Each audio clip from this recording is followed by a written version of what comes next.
just had the opening, and we had a real good introduction into why forests are needed and why forest finance is needed. So we're going to look at the next step here, forest finance. So we're meeting at a moment when the entire forest finance architecture is changing, and still, in spite of many years of efforts, we don't see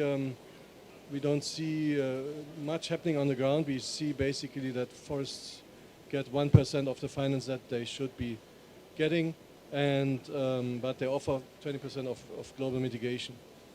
And talking a little bit about a little different thing, which is restoration. If you have seen the land gap report, which came out 2 days ago by our friends at the University of Melbourne and partners, it sums up all the pledges that countries collectively do to say we want to restore all that land. It's 1 billion hectares. It's more land than actually is available for this.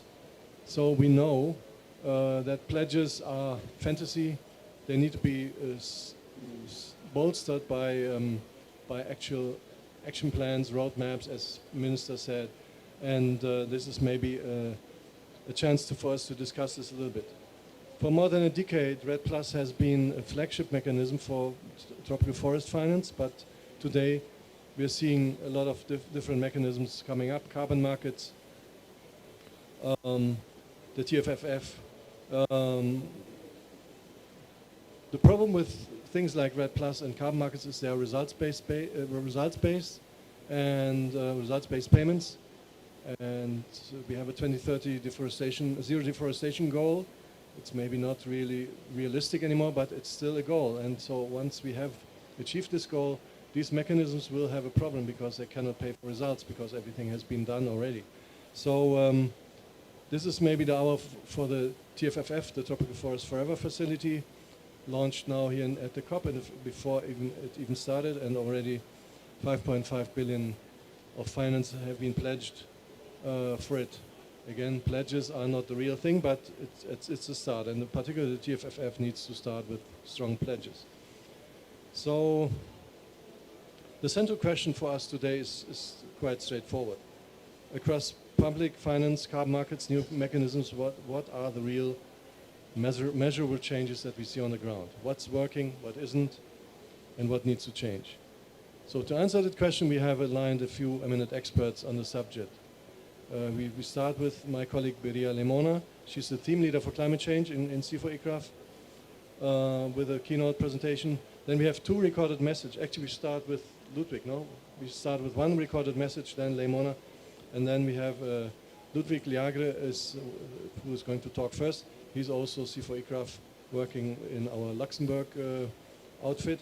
And we have then Lemona, and then we have Bart Haastad, who's from Stanford University, also with a recorded message. For panel members, we have Dirk Nemitz, who is the team leader for AFLU at the UNFF, old friend of ours.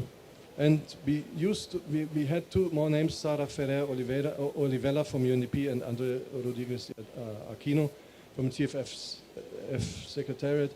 They couldn't make it. We have instead our dear friend and colleague, Dr. Professor Daniel Murias, who is also the president of the Indonesian Academy of Science.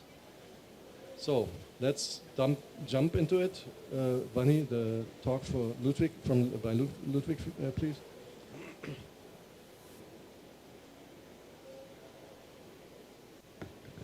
Good morning, everyone. I'm very pleased to join this session here at the Forest Pavilion. Today, I would like to focus my intervention on domestic funds and their potential for financing forests. This topic is particularly important and unfortunately often overlooked in major international debates on forest finance. As a matter of fact, domestic and local financing solutions play a central role in ensuring that resources are effectively used on the ground through mechanisms that countries already manage and understand well. Today, I will mostly discuss the concept of national forest funds, which exist in many countries. I will also touch on other domestic instruments, such as conservation trust funds, national biodiversity funds. We will look also at key principles that support strong domestic capitalization, as well as emerging international opportunities, including links with REDD+ and the Tropical Forest Forever Facility, the TFFF. Finally, I will close with some reflections on the future role of these domestic funds, including to foster landscape approaches. National forest funds are mechanisms dedicated to financing forest conservation, sustainable forest management, and forest restoration. They are usually extra-budgetary, meaning they are not limited to a single public budget cycle. They can take different legal forms, but they are generally closely aligned and linked to national forest policies to support the implementation of key forest priorities. According to FAO estimates, there are over 70 national forest funds worldwide operational, so really many examples to learn from. Why do these national forest funds matter so much? Why are domestic funds so important? Actually, recently, CIFOR-ICRAF conducted national forest finance assessments in several countries as part of an EU-funded study. And we found out that national forest funds consistently emerged as part of the top priority financing instruments, including, for example, in countries like Congo, DRC, Guyana, Gabon, and Morocco, among others.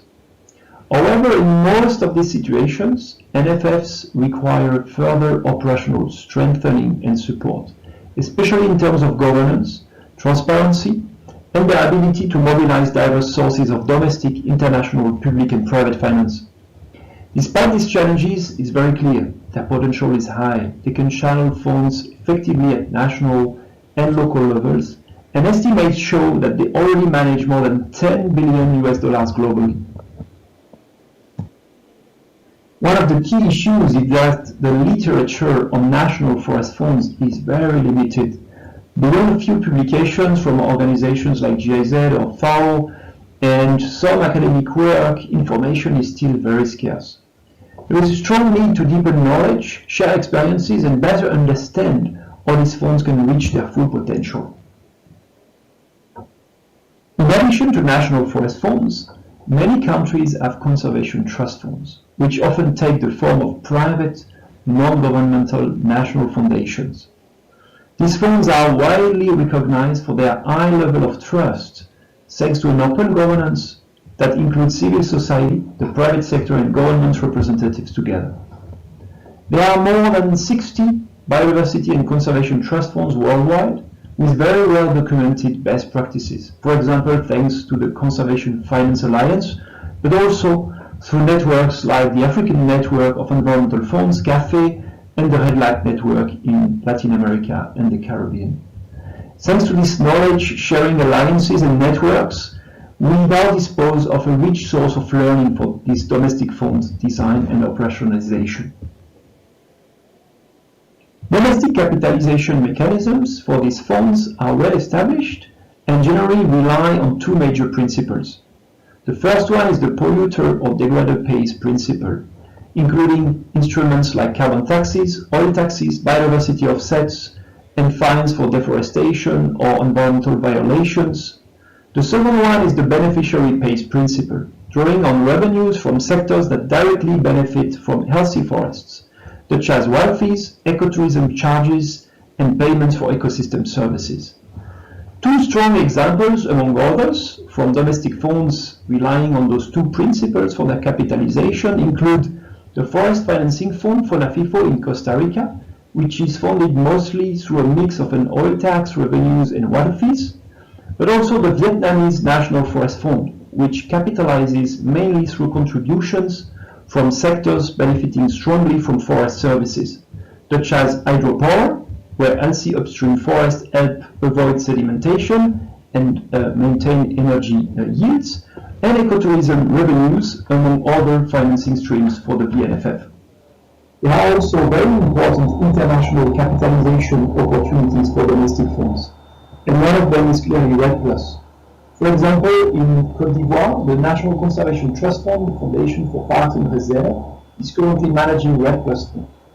Why so? Because it has been able to create the trust and confidence required by international donors like the World Bank. Another very important opportunity is the accreditation to the Green Climate Fund, GCF accreditation for direct access. And this has been the case already for more than 10 national conservation trust funds that have direct access to the Green Climate Fund. Other global funds like the GEF, the GEF, the Global Environmental Facility, also support quite significantly conservation trust funds. But what about other global funds? You know, how could they support more proactively national forest funds, conservation trust funds, and other domestic funds? Another key question will be the link between domestic funds and the Tropical Forest Forever Facility, the TFFF. And indeed, as the TFFF provides performance-based payments to countries, domestic funds, national forest funds, conservation trust funds, and so on, will help that these payments actually reaching the right actors, including local communities and indigenous peoples. So with domestic funds, NFX, conservation trust funds, TFFF, could possibly have very strong allies to support fair and effective results at the national and local levels. When looking into the future, domestic funds could actually be strong allies and have a great role to play in the innovations needed for forest finance at scale. One of these roles could be that the domestic funds actually help the design of projects, bankable projects for impact investors, for private investors. They could do so by articulating some forms of technical assistance facilities or project preparation facilities that will help unlock impact finance at scale.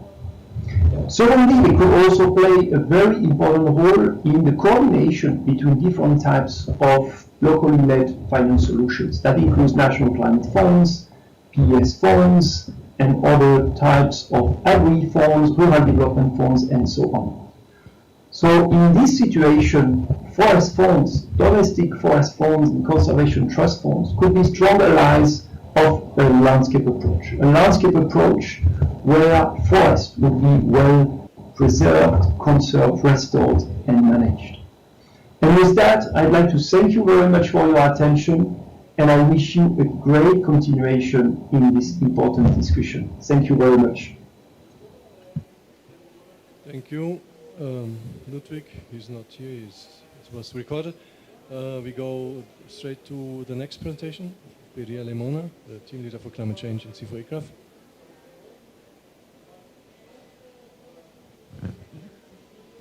Thank you, Chris, and also the audience here.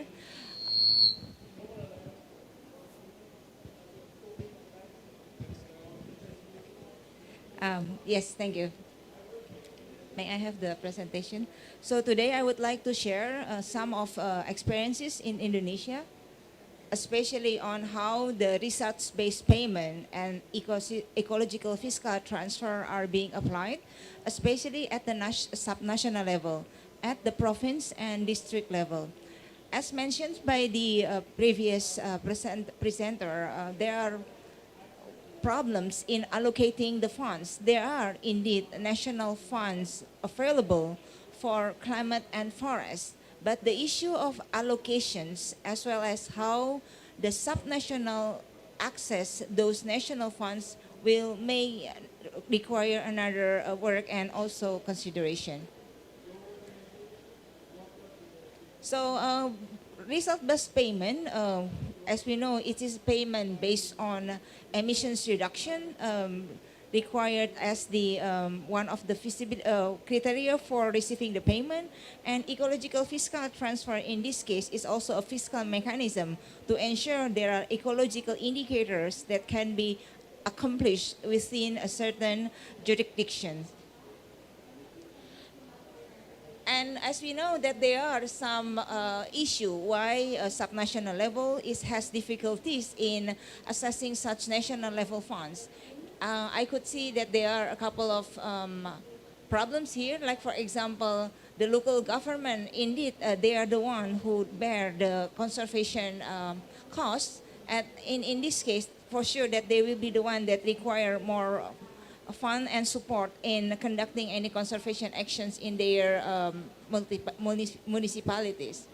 And there also we require improved monitoring, transparency, and accountability, especially when we are talking about the forest, right? So any investment indeed that they require impact coming from their financing efforts. And however, in a subnational level, there are limited capacity. Sometimes they have weak governance, they have limited technical expertise, and then also limited support for the MRV system.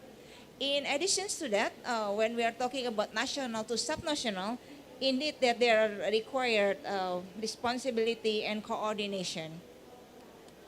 On the other hand, there are also equity and inclusion gaps. Yeah, it means that insufficient involvement from the IPLC and local community, while on the other hand, there are also high monitoring and transaction costs. So in Indonesia, there has been regulations on result-based payment, and our government they published just newly published the presidential regulations in 2025, and somehow these regulations it separates NDC and carbon trading, and it also has what's so called the carbon allocations concept. So these enabling proportions of parts of the forest that can be supported using the voluntary carbon market. And hopefully by having these new regulations, the government also would like to speed up the implementations of a carbon economic instrument. And in Indonesia, there are two types of result-based payment. The first one is the national RBP. Yeah, it's based on the national emissions reduction result. And the second one is jurisdictional RBP, where we encourage the subnational level to be more active in reducing reducing the emissions, and this will be focused more. Oh, it's not yet okay. Towards the provinces or the subnational that has established this MRV system and governance. So the future outlook of the jurisdictional RBP become one of the priority in our country. Well, in my slide, maybe we can share it later. So we inform you how CIFOR-ICRAF, we support the subnational government, in this case the provincial government, to map their emission factors, as well as to understand which area within their jurisdictions has potential targets for reducing the emission. Yeah, unfortunately I cannot see it. If you can see the map, we somehow provided some scenario models, especially to, for example, to ensure. Can you go to the next slide? Yeah. Yes, this one. So this is like, for example, one of our work in a province. We support them with evidence-based and spatial analysis to ensure that they will be able to allocate their results-based payment at the provincial level more effectively. Here we help them in calculating the carbon emissions coming from different land use and also ecosystem, from the mineral lands and also from the peatland. Yeah. So we are also helping them to make them some scenarios, land use scenarios that somehow will enable them to make some policy and strategy at the provincial level for the financing allocation. Next, please. Yeah, just showing you some of the informations that we provided to the subnational government. Yeah, for example, the informations of how much emissions can be reduced by the peatlands restoration, the impact of the fires, as well as how much area that can be burned in different time. Next, please. So we are also supporting the subnational government to analyze their feasibility for applying the result-based payment. Yeah, there is quite some indicators. We analyze the emission reductions potential, the institutional, the benefits that they can get, and also considering the safeguard. Next, please. Some of the lessons learned for our implementations in Indonesia. somehow the RBP, it will be much more effective when we have clear targeting and beneficiaries as well as geographies. Indeed, that's supported by robust spatial data analysis. And there are requirement to strengthen more the institutional framework at the subnational level, and it requires strong alignment with the local planning framework, including their midterm development plan, regional forestry planning, and also the low carbon emission plan. Next, please. So I would like to quickly inform you another scheme that we tested at the subnational level. This is about the ecological fiscal transfer. As you can see here, the ecological fiscal transfer is a revenue sharing mechanism among government units, to ensure that ecological indicators can be mainstreamed into the development strategy. Next, please. Yeah, you can see that there are a map of where EFT has been applied globally. Next, please. Within Indonesia, there is still no regulations that somehow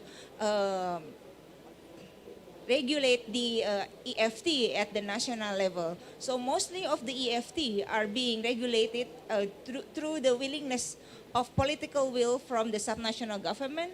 Like, for example, there are a couple of implementations at the subnational level. Next, please.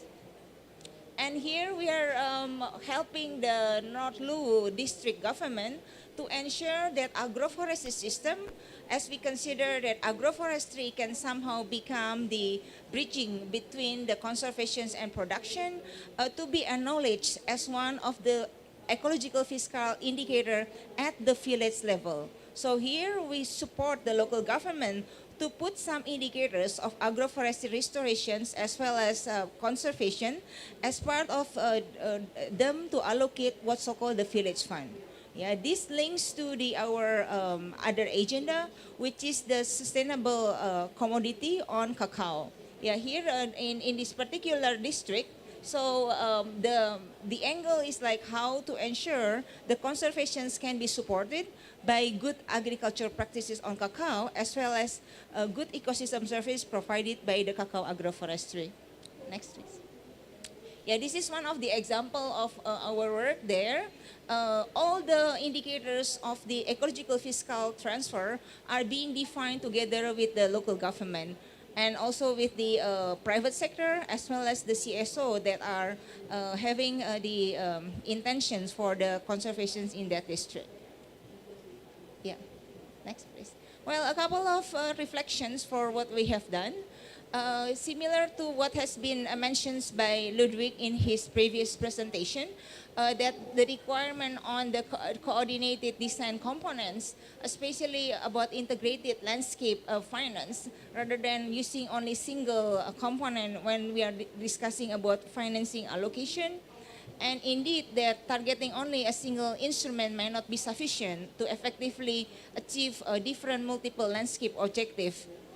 And then the last one, we encourage that there are concept of integrated landscape finance to ensure that there are innovations on institutional and also financing system. As we know that on the ground, we cannot separate between forest, agriculture, and livestock. They are together in one landscape. Thank you. Thank you, Lei. Very clear. Thank you. Actually, about the last point, the multiple instruments, I think this is something really important. We are doing in our global comparative study on REDD+, we are doing a final effort to provide policy analysis, an analysis of policy instruments in 4 countries. Brazil is one of them, to look exactly at how the different forest policies work together. National forestry, national policies, state policies, municipal policies, policies directed at certain groups of people like indigenous people, punishments, incentives, non-incentives, encouragements. And this is going to be a game changer really, because we are seeing a lot of things clearly now, how they work together, how they hinder each other perhaps, what works better, what works not so well. So I think particularly on mechanisms, this could be an interesting exercise also to do. I want to go now to Bart Harstad from Stanford. Improving tropical forest financing is also a recorded message. Okay, Bunny, shoot. Hello, I'm Bart Harstad. I'm a professor at Stanford University, Graduate School of Business. I will talk about something I wrote about in a policy brief printed by Stanford and later printed by Harvard, and that regards how tropical forest forever facility can be improved, and the motivation for that is relies on a few weaknesses that I will first mention quite briefly. One of them, the weakness number one, is that the TFFF is basically relying on some kind of a bundling between investments and compensation for forest conservation. So it basically requires those who are donating money to conserve forest to also be willing to invest for the long term in a risky market. So those two things might not necessarily be in the interest rate, in the interest of the donors who are paying for conservation. Because the investments are risky, that's in itself a weakness number two. The scheme is also relying very much on private investors who do not necessarily have the same concern about conserving forest as donor countries might have. So it might also be argued that a weakness with the scheme is that the borrower and also other investors cannot take it for granted that the high-income countries will continue to compensate for forest conservation. That can reduce the incentive to continue with the scheme when you don't necessarily trust that other parties will continue in the future. But what I will emphasize more here is the following two weaknesses. One, weakness number 5, is called impermanence, and that means that conservation of tropical forest is not necessarily permanent because it can be reversed by future governments. And if there is a concern that that might happen, then it can reduce the incentive for donors to pay for conservation today. It can also reduce the current government's incentive to conserve forest if they cannot take it for granted that future governments will continue on this effort. Weakness number 6 is what I call short-sightedness, and that is a phenomena that is important for many political economy problems, and it arises as long as the current government will not necessarily stay in place in the future. Then it means that it can be worried about two things. One is that the policy today might be reversed, as mentioned, and that can reduce the willingness to conserve today, because why conserve if a future government can reverse that decision? Another weakness of this is that the payments that come in the future in return for conservation will be managed by a government who might have different preferences from the government today. Therefore, those future payments will be discounted, and the current government will place a lower weight on the importance of them. So, recommendation to deal with some of these weaknesses is that payments should be loans, but there should be a particular type of loan which are called forest-linked loans. For those loans, the payments for forest conservation should be repaid by the tropical forest countries if and only if deforestation levels in the future exceeds a certain threshold that the countries can agree upon. With this, what I call weakness number 4 is mitigated because more money will come up front rather than later. What I called weakness number 5 is dealt with because the payments are kept only if conservation continues, and that, if you remember, was the impermanence weakness. So that is dealt with because the payments will basically be repaid at an interest rate if a future government is reversing that decision. Because of that cost, the future governments will have a strong incentive to maintain and continue with the conservation effort. The scheme is therefore also robust in the sense that every future government will be incentivized to reduce deforestation and continue with conservation, even if those future governments will have quite different priorities from those today, because that is the only way to reduce the payment of the loan and to reduce the interest rate that you have to pay on that loan.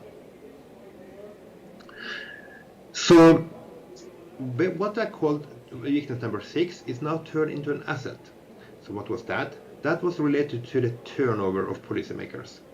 Political turnover means that there is basically a time inconsistency problem here. A government would therefore like to tie the hands of future governments and to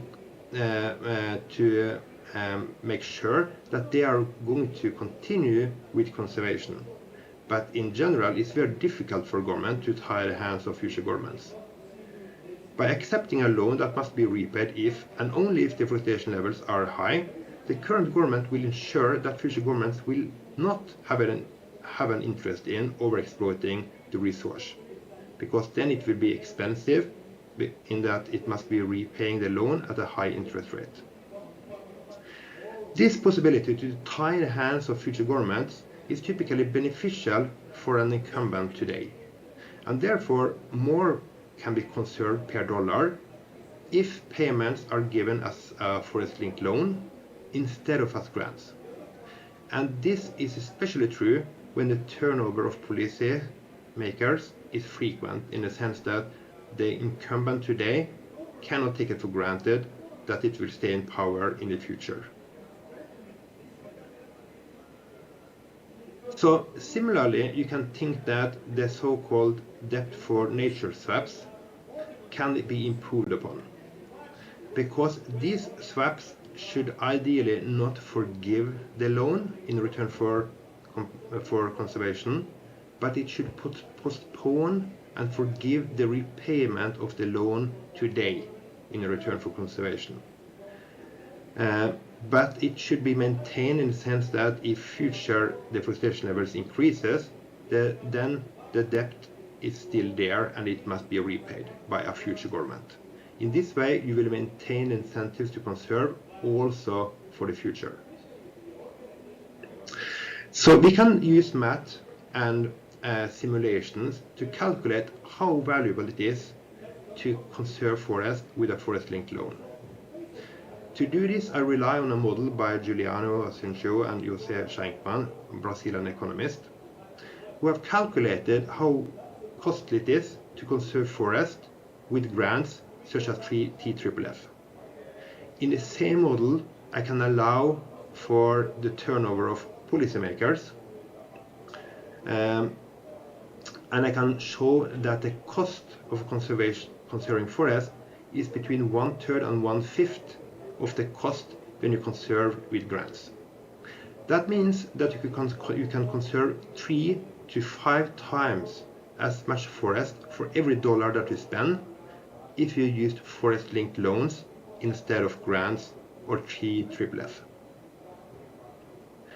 So we have seen something like this already, because in 2022 both Chile and Uruguay issued sustainability-linked bonds. These are loans where the interest rate is tied to the performance of some kind of key performance indicators, which measures how successful the borrower is to implement sustainable policies. Chile and Uruguay have shown that it can work, and of course these schemes can be further improved upon and modified so that we can also use them to conserve the world's tropical forests. In the policy brief, I discuss this in more detail and also several of the challenges, and of course I discuss the numerical and the simulation part in detail, especially if you click on online appendix that is available. I would love your comments and questions and concerns, and you can at any time email me at harstad@stanford.edu. Thank you so much. Bye. Thank you very much, Bart Hastad, for interesting reflections and also some suggestions on how to modify the TFFF. We're going now, I would like to invite the panelists and also Lei to come sit down forward in the front here, please.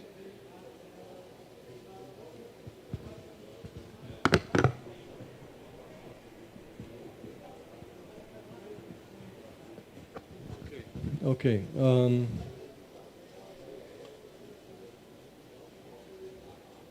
So we have heard now a lot about forest finance mechanisms, problems, inherent problems, case studies from the national to the subnational level, and now it's the time to hear from our panels. So let me start with Dirk Nemitz, the FLU lead of the UNFC. Dirk, you have an idea of how to make sense of all this. Well, if I have to make sense of things, I try to go back to the roots of where things are coming from and where we had a good discussion before. And to me, that's the Warsaw Framework for RED+, which is included in Article 5 of the Paris Agreement 10 years ago and created for transparency in RED+ activities and in results-based finance, both market-based finance and non-market-based finance. I think there's always often a mix-up on what is covered and what is not covered. But it's also a useful tool, I think, for countries that sometimes gets forgotten to coordinate national efforts and prepare for the requirements of diverse forest finance tools. Because if we go forward, I think the only way for countries to be successful is to combine different tools, but then maintain the transparency on what is happening and where there is double counting or is not double counting, and be able to show this transparently. In the framework, we're first of the RED+ national strategy, which is a requirement in the UNFCCC. It can be used to take stock of existing mitigation activities in the forest sector, as well as assessing drivers of deforestation, and importantly as a tool to coordinate between different institutions and levels of governance, including local communities and indigenous peoples. Of course, we have all the MRV requirements of a national RED+ reference level and of RED+ results, which go through a review process in the UNFCCC. And then we have finally the very important Cancun safeguards. While the implementation is dependent on national circumstances and might differ in each country, national reporting on safeguards information is mandatory in the UNFCCC as well. And they include two important things for any implementation in the forest sector. One is respect for the knowledge and rights of indigenous peoples, and the other one is full and effective participation of relevant stakeholders. And of course, that's up to the national definition, and there's a lot of criticism how it works, but at least it started in most countries, and there's a way to see what is happening. There's a way to see how to compare things in different countries, and there's a way to criticize and improve. Without the Cancun safeguards and without the framework, I think all of this would be very difficult. So I think that countries will do best if they develop the capacity to use this for internal coordination of action and support. And most importantly, this will allow a direct voice for stakeholder participation. But there are also other very direct benefits. One is that once all requirements are fulfilled, countries can apply for results-based payments from the GCF, and nobody can stop that. The GCF has just approved the permanent policy on RED+ results-based finance. And the second is that for countries that consider working in the carbon markets and working with Article 6.4, it's also a requirement that project-level activities link to a national-level RED+ framework, to the RED+ strategy, to the RED+ reference level, etc. So having that in place will be an enabler. And missing this window of opportunity may cause a delay of up to 2 years for countries to fulfill all of the requirements and to get there again.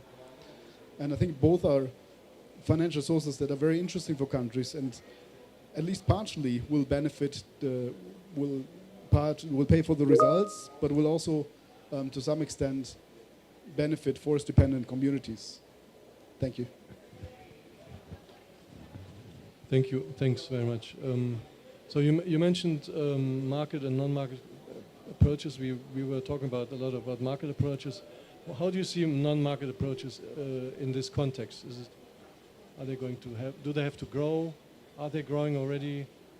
What do you see as needed there? I mean, both are results-based finance or results-based approaches where the country gets paid after the results are achieved.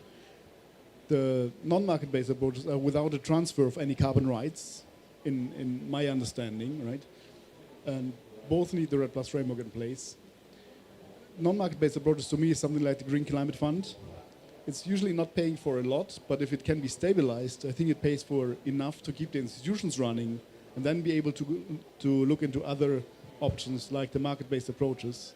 And they are going with a transfer of carbon rights in one way or another. I think it requires a very in-depth assessment for each country to then decide in an informed way what they want to sell and what they want to keep for their own NDC, because NDCs are mandatory for all countries, and what are the requirements under the respective carbon transfer that they are looking at, because there are carbon transfers that would affect the NDC and others that would not affect the NDC. Thank you very much. Let's move to Daniel. Daniel Muriyasu, he's a professor at an Indonesian university for agriculture in Bogor, but also the president of the Academy of Sciences in Indonesia. So, and he's also leading a very strong blue carbon work on mangroves and tropical peatlands. So, Daniel, what is your take on the forest finance coming from this angle? Well, first of all, I would like to thank the organizer for having me to substitute the injured maybe participants. So in this injury time, I would like to reflect the opinion or observation of the Indonesian Academy of Sciences. So just to give you a little bit of background, the Academy consists of 5 commissions, if you list, including social and cultural science and medical sciences, in addition to science itself. So we have 5. So the Academy has been involved in global undertaking, including the very recent one under the G20. So I was participating in a meeting of G20 for the scientific community called S20 in Rio de Janeiro late last year. And then the second one is the group of academies of the BRICS. So G20 got 20 members and the BRICS got maybe 15 members. And the academy are very active. And in this context of forestry or forest sector, since those 2 meetings were held here in Brazil, we produced a very strong statement and communiques related to the presence of forests. And it was supported by the rest of the members of the S20 and BRICS academies, particularly with regard to the effort to conserve the existing forest. So by underlining the existing one, the academy seems to be very in line with the effort of the global community, including the climate community, regarding protection rather than paying or payment processes.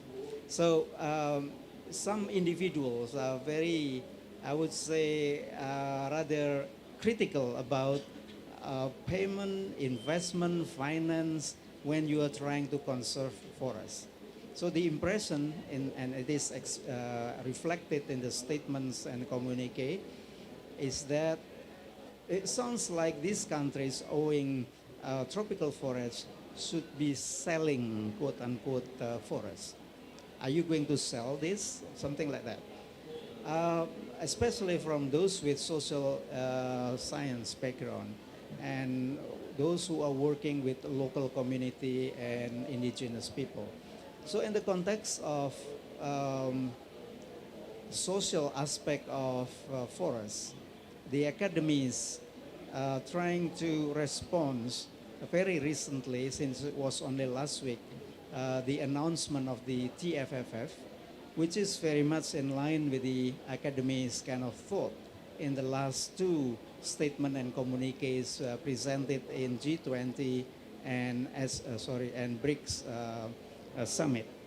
So with that reflection, the issue here is that forests will never ever replace the role of reducing emission from the source. So energy sector should be handled in the first place, while forests will be able to participate that. So the term nature-based solution sometimes should be seen as in a critical way. The nature will never be able to solve the problem. The problems will be solved from the sources, which is the fossil. So forest and fossil is in the hot debate within the academies in many G20 and BRICS countries. So I'm just trying to put this on the table. Perhaps it will be very useful academically to discuss that with the rest of the community. Lastly, with regard to the IPLC and biodiversity, with which the attention of the TFFF, it is very crucial to make a very clear distinction between ownership and stewardship. So if you're working with local community who very often have no title in land ownership, stewardship should be highly regarded. So that's the issue of the TFF related issues that's been watched and looked at very carefully by the academies. Thank you very much. Thank you very much, Daniel. Particularly speaking to my heart about the message that has to go out from us, the forest community, to those working on fossil fuels, because sometimes the impression seems to be if we solve the forest problem, we solve all the problems, but obviously that's not the case. Forests are hugely important for many reasons beyond climate, but if we want to solve the climate change crisis, it has to go, it has to come from fossil. I wanted to, before I go to the panel again, to ask whether somebody in the audience has a comment to make, a question. No? You're satisfied with what you heard so far? Okay, good. Bart, you're listening to us. Any comments from your end after I've also seen the other presentations? Does he hear? Does he hear us? You write him? Yeah, okay. Just a second.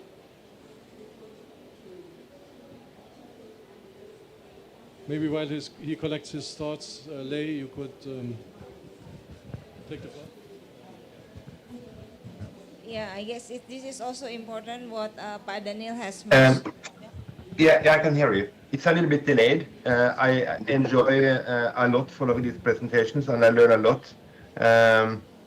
I don't have additional comments at this stage, but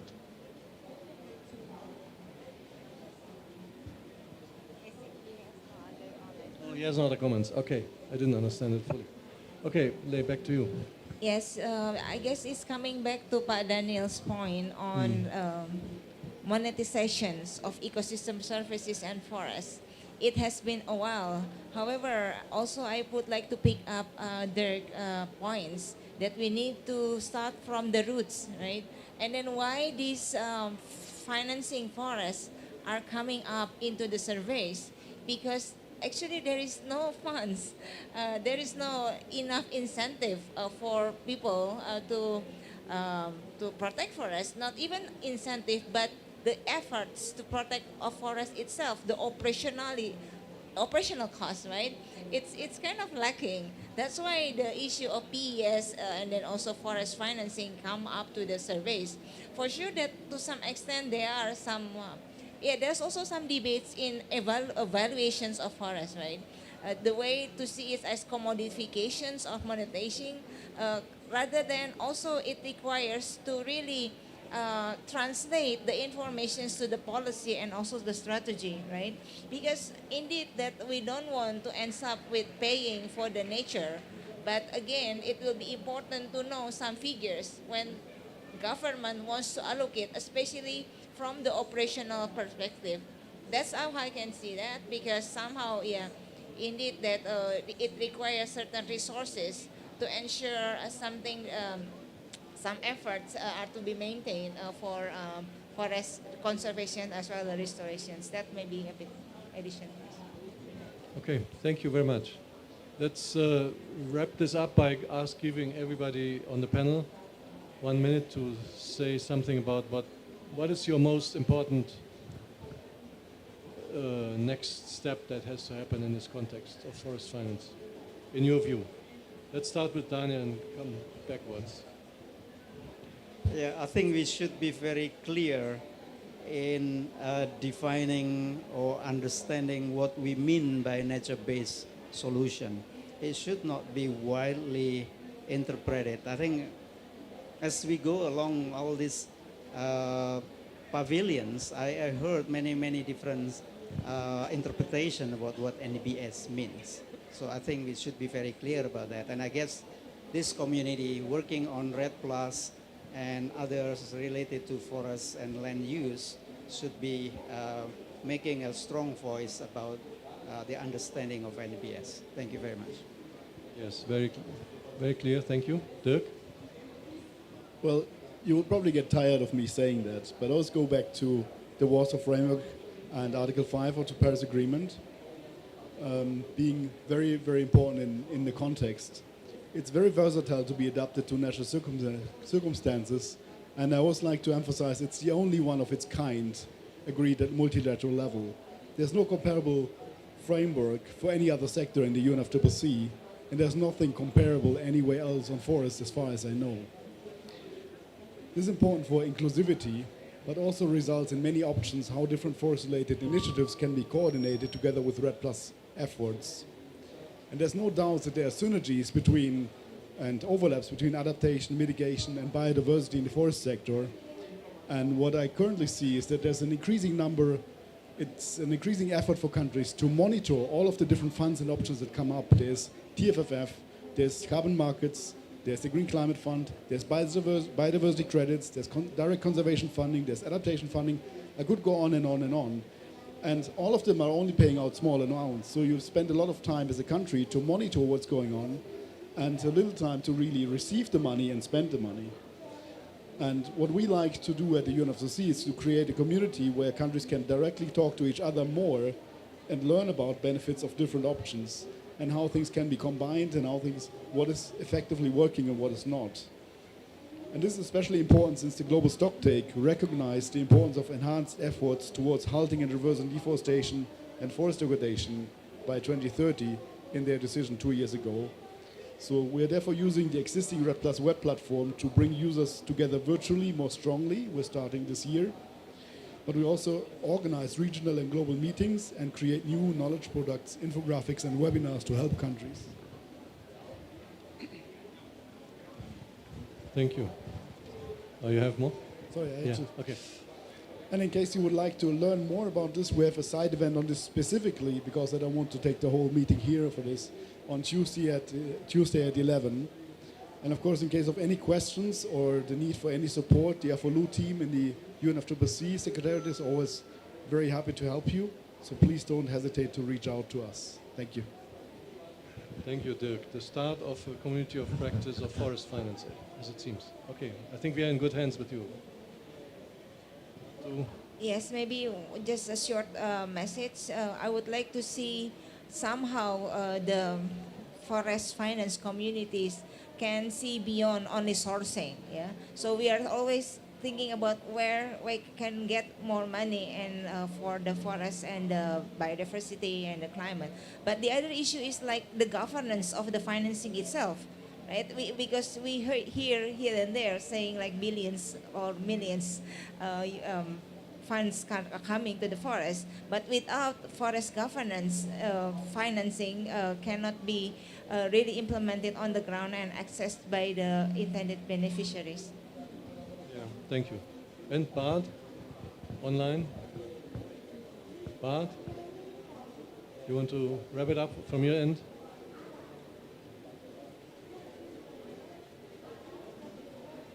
I'm not sure he's hearing us.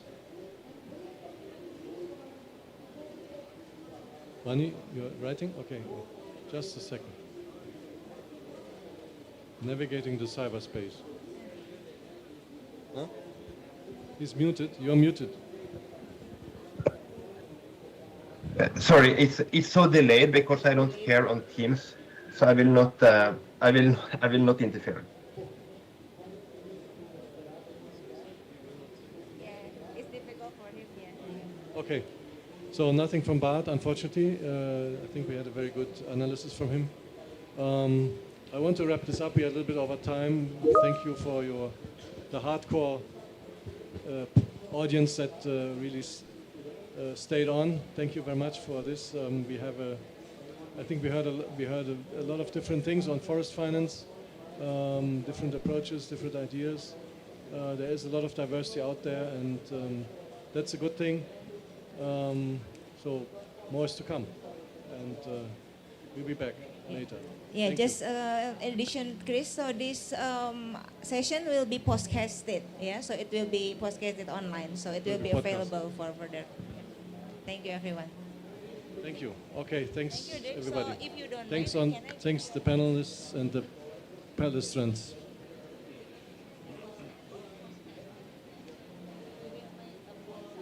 Okay. You're officially closed.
Alô?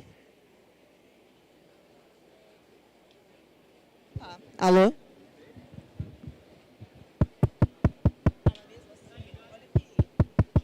Alô, alô? Alô, alô, alô? Hey, hey, hey, hey. 1, 2, 1, 2. Check, check. It's say, check, check. Hey, hey, hey, hey. Som, som. 1, 2, 1, 2. Hey, hey, hey, hey. Check, check. 1, 2, 1, 2. Check, check. Check, check. Hey, hey, hey, hey. It's last minute. Last minute. Yeah, it's last minute configuration. Yeah, yeah. Check, check, check, check. Som, som. Hey, hey, hey. Som. Hey, hey. Cadê? Hey, Som. Check, check.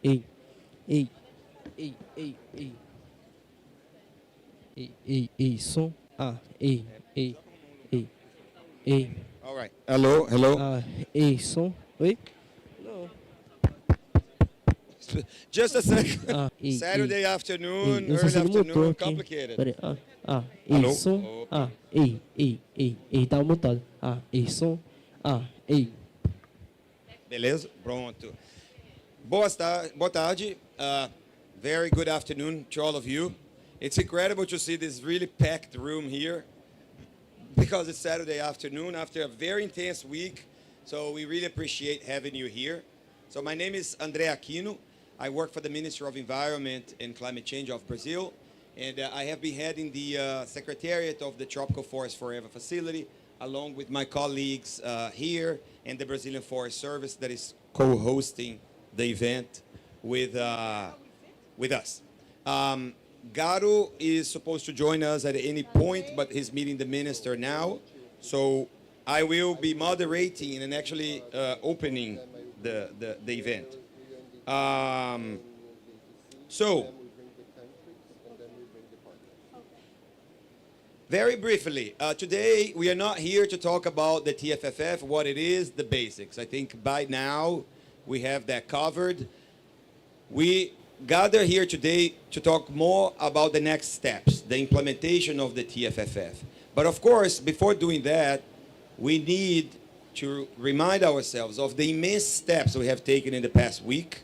So on Thursday last week, the TFFF was formally launched by the President of Brazil, Lula, along with the heads of states of several countries here that have not only endorsed, signed the support letter of the TFFF, and we got 58 countries to sign that letter. But also we had very significant pledges, financial pledges to that. And we really thank, particularly here, the government of Indonesia. It was really an immense step and signal. Norway, and France, and the government of Brazil. You also heard Germany confirming they would make a contribution, and they are discussing how much. But again, the TFFF is a performance-based mechanism, and it places a strong emphasis on robust environmental results. And for that, we set up a series of eligibility criteria. So this means conditions that countries have to meet, minimum conditions that countries have to meet, tropical forest countries need to meet to join the facility.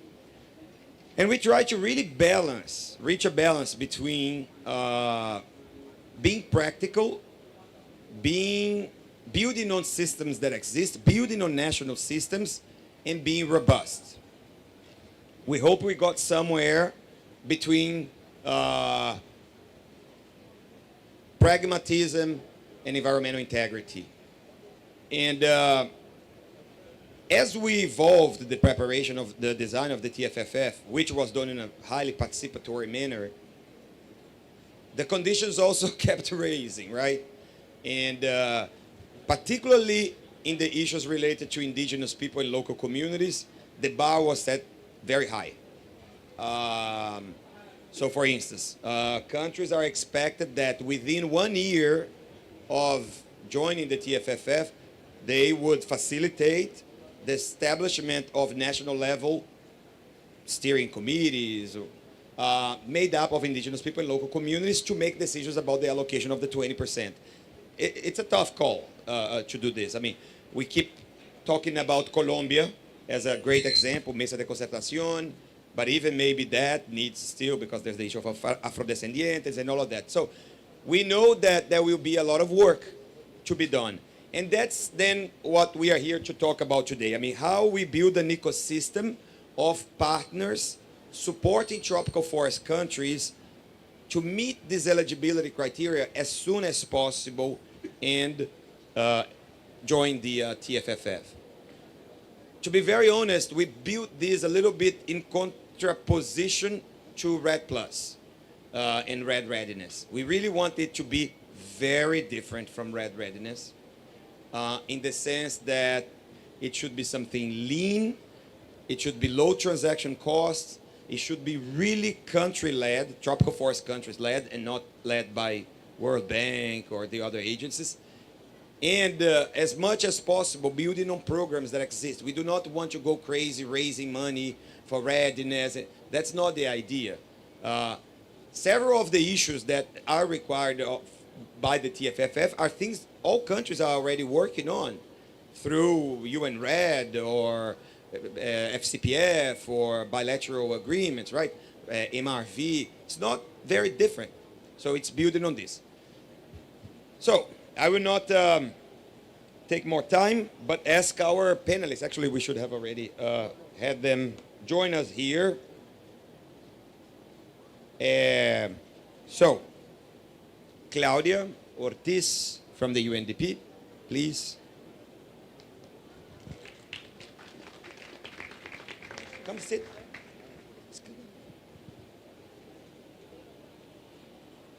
Gerson from Colombia.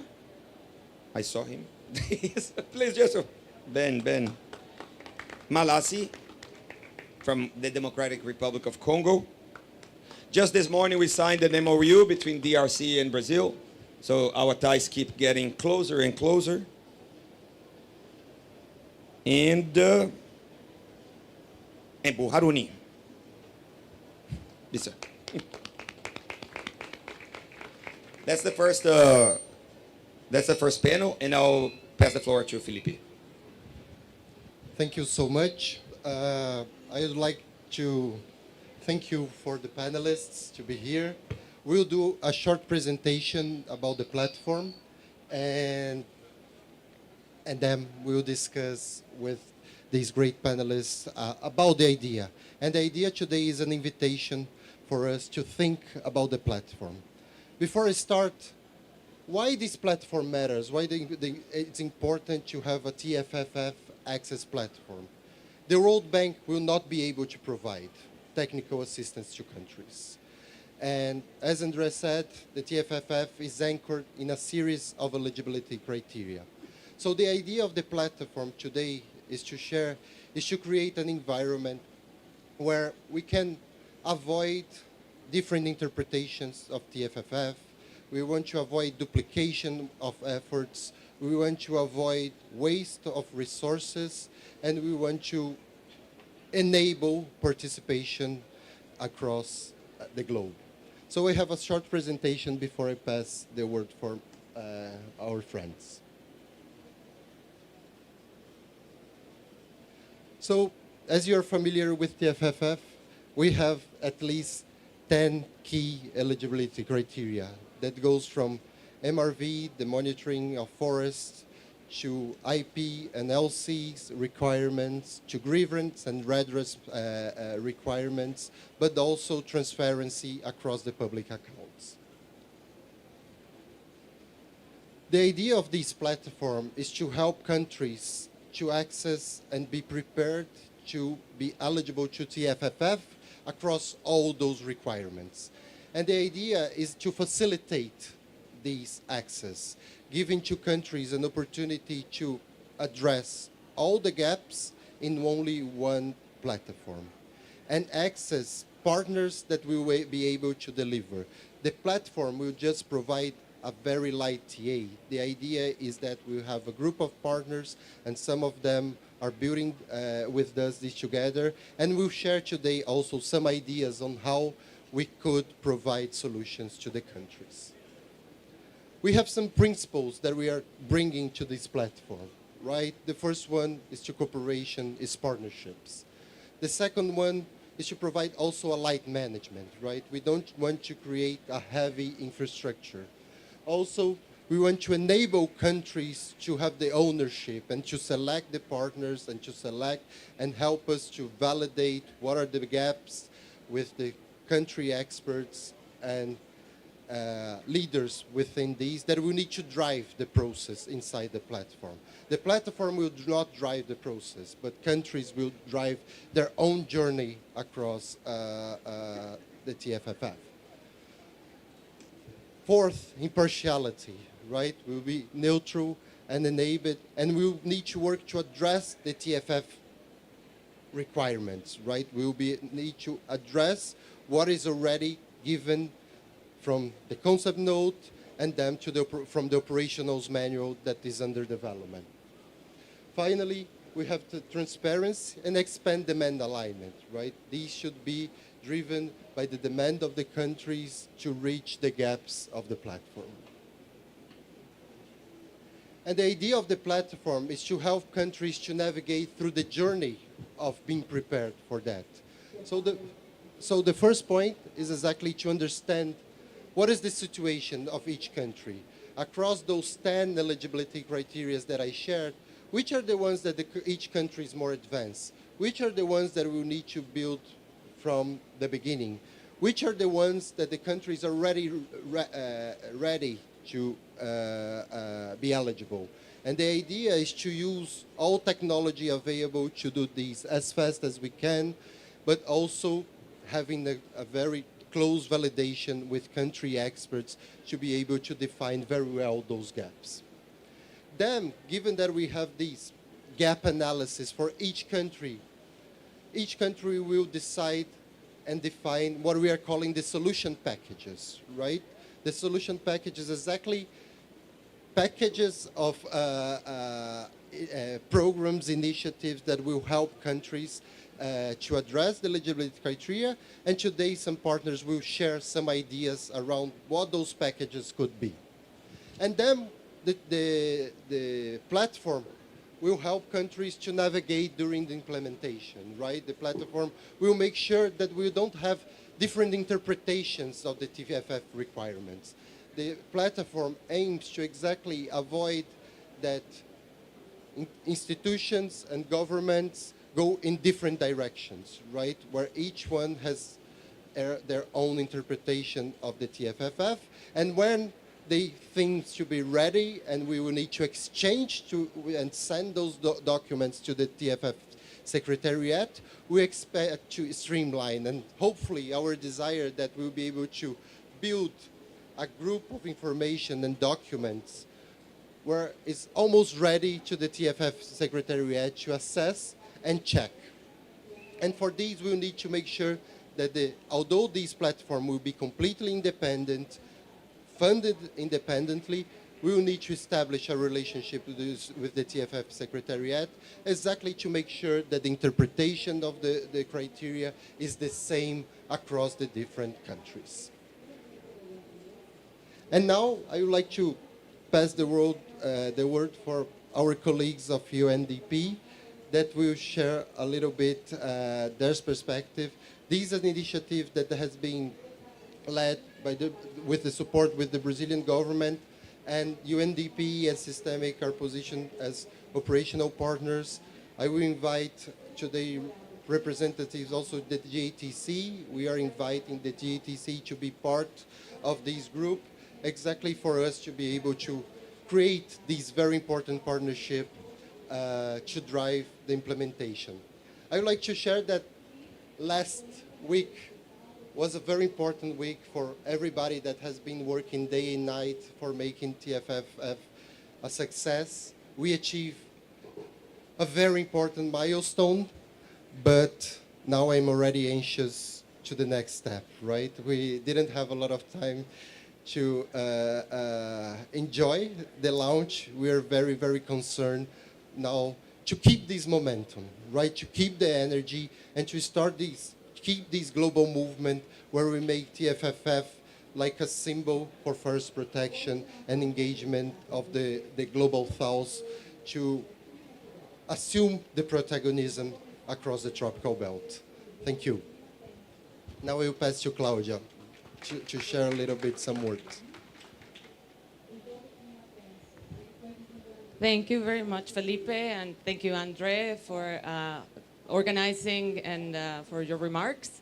I am Claudia. I'm representing UNDP here, and I'm very privileged to do that. I also want to congratulate the Democratic Republic of Congo on the MOU today signed with Brazil. Well, following this presentation, we are proud to support a platform that serves countries' needs while recognizing their leadership and expertise. As a co-host of this platform, what UNDP is going to be able to ensure is that the platform serves tropical forest countries first, providing a space for the technical partners with digital templates and tools. And I really like what you said, Felipe, about avoiding the misinterpretation or different interpretations of the rules. I think that's going to be a key function of the platform. And also building on existing expertise that already exists in the Global South. How do we also emphasize and ensure South-South collaboration of countries to be able to access the platform? We recognize the leadership of the tropical countries in this room that have pioneered national forest monitoring systems and strengthened their governance frameworks, and we look forward to working with all of you, as well with our partners, including UNEP and FAO, who are represented here today, to ensure that the platform is inclusive, transparent, and country-driven, as has been said. We bring, first and foremost, trusted partnership with governments. We work with about 170 governments, and it's by virtue also of having country representation in these countries, and this includes all of the countries that are eligible to the TFFF. We also have an extensive local and community level network. And UNDP also has technical expertise in REDD+, climate finance, payment for ecosystem services, and direct financing to indigenous peoples and local communities, including through the Climate Promise, the UN REDD, the Green Climate Fund, REDD+ results-based payments, and the Small Grants Program. What we stand ready to accompany countries on the TFF journey basically includes two things: building the financial governance and institutional frameworks and policy alignment at the national level, and also establishing direct allocation mechanisms to ensure that the funding reaches the forest stewards, the forest guardians, particularly indigenous peoples and local communities. Accessing the platform will be the first step for many countries, but I think, as Felipe has said, it's important to also continue building the medium-term and long-term systems and mechanism so that the momentum does not stop here. In closing, I want to thank everybody here today, country, civil society, financial and technical partners. Your commitment has made all of this possible. I believe together we're shaping a future where tropical forests are valued, protected, and financed for generations to come. Thank you very much.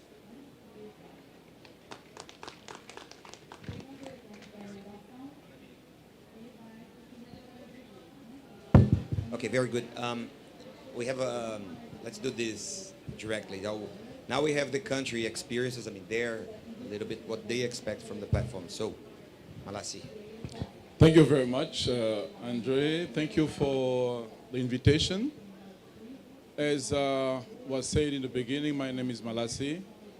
I will speak on behalf of the Democratic Republic of the Congo, which is the second largest tropical forest country in the world, meaning the second largest responsibility in what we are trying to achieve here. So we are very supportive of the idea of the platform for many reasons. And the first reason is the TFFF by itself is an innovation. We have been working on the TFFF. I was part of the interim committee from the beginning. And until today in my country, when you talk about TFFF within the forestry experts, many will ask you, what is the TFFF? So in such an environment where the system itself is not known, and yet you have to call people to work on the eligibility, it was quite challenging. So we were permanently wondering, how are we going to start, where are we going to start, and who are going to be the stakeholders, the relevant.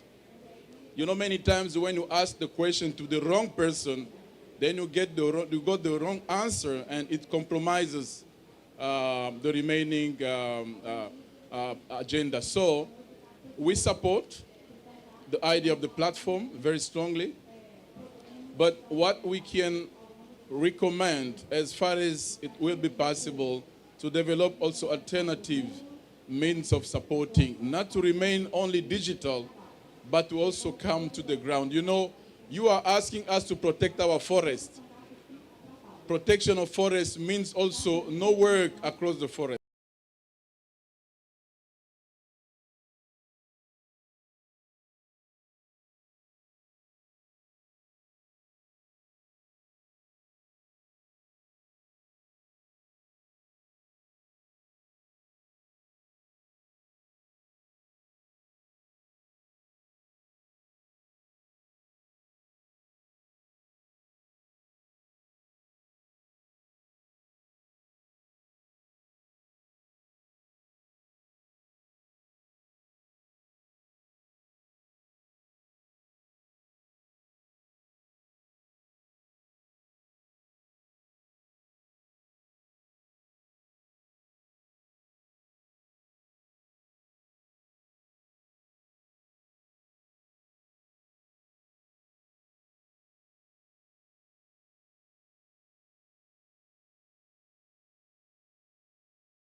Of Colombia with TFF, not only in technical issues.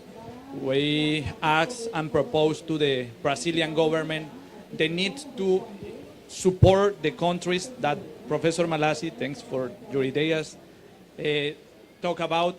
It's not only a technical discussion, it's a social discussion also. We need to connect the technical areas that work in the three concept nodes with the social process.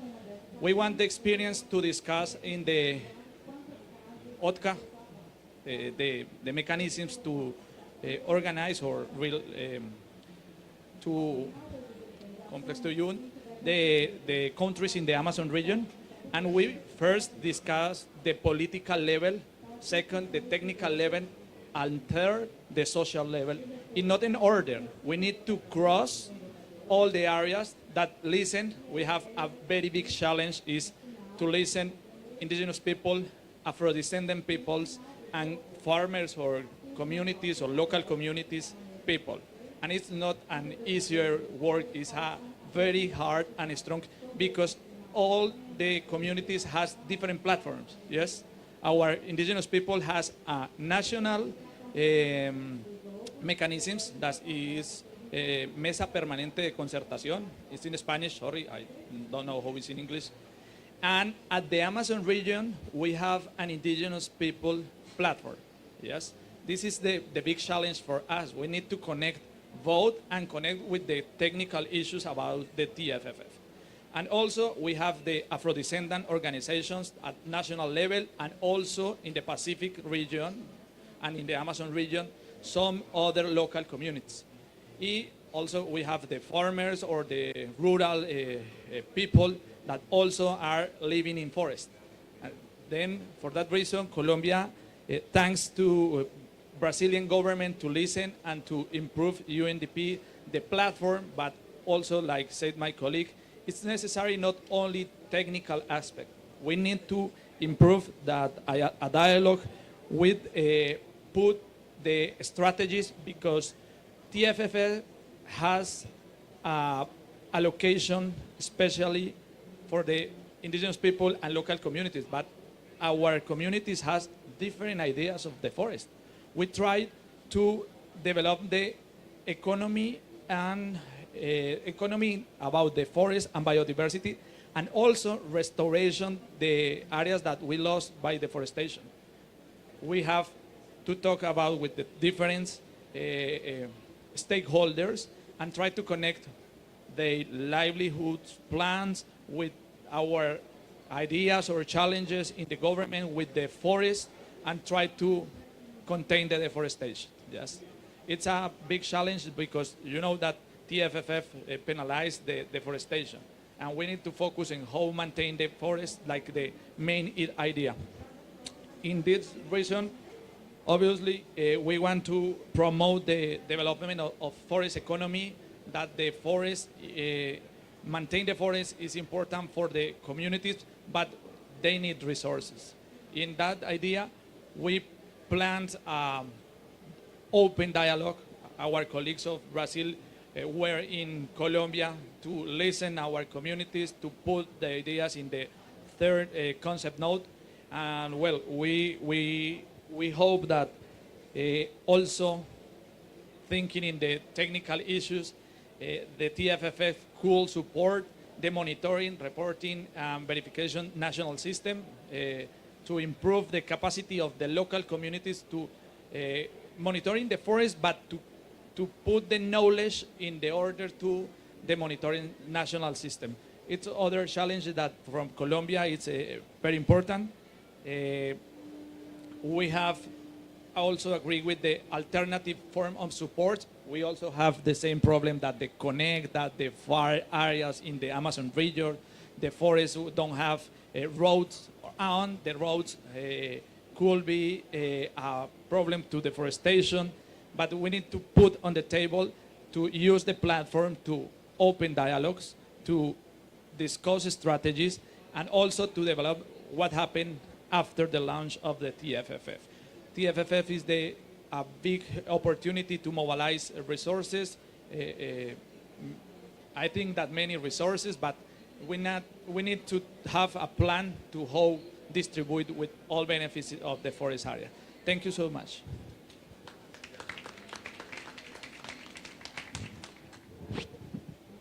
Thank you, Felipe, and thank you, Andre, distinguished delegates, panelists, and also colleagues. First, let me introduce myself. I'm Haruni, representing the Ministry of Forestry, Republic of Indonesia.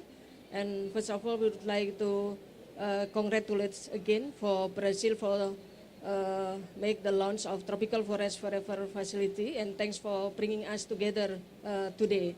And I think as has been announced by our president and also the special envoy of president for climate change and energy during the last week climate leader summit, Indonesia is proud to endorse the FFF, and as part is one of the three largest forest countries after Brazil and Democratic Republic of Congo.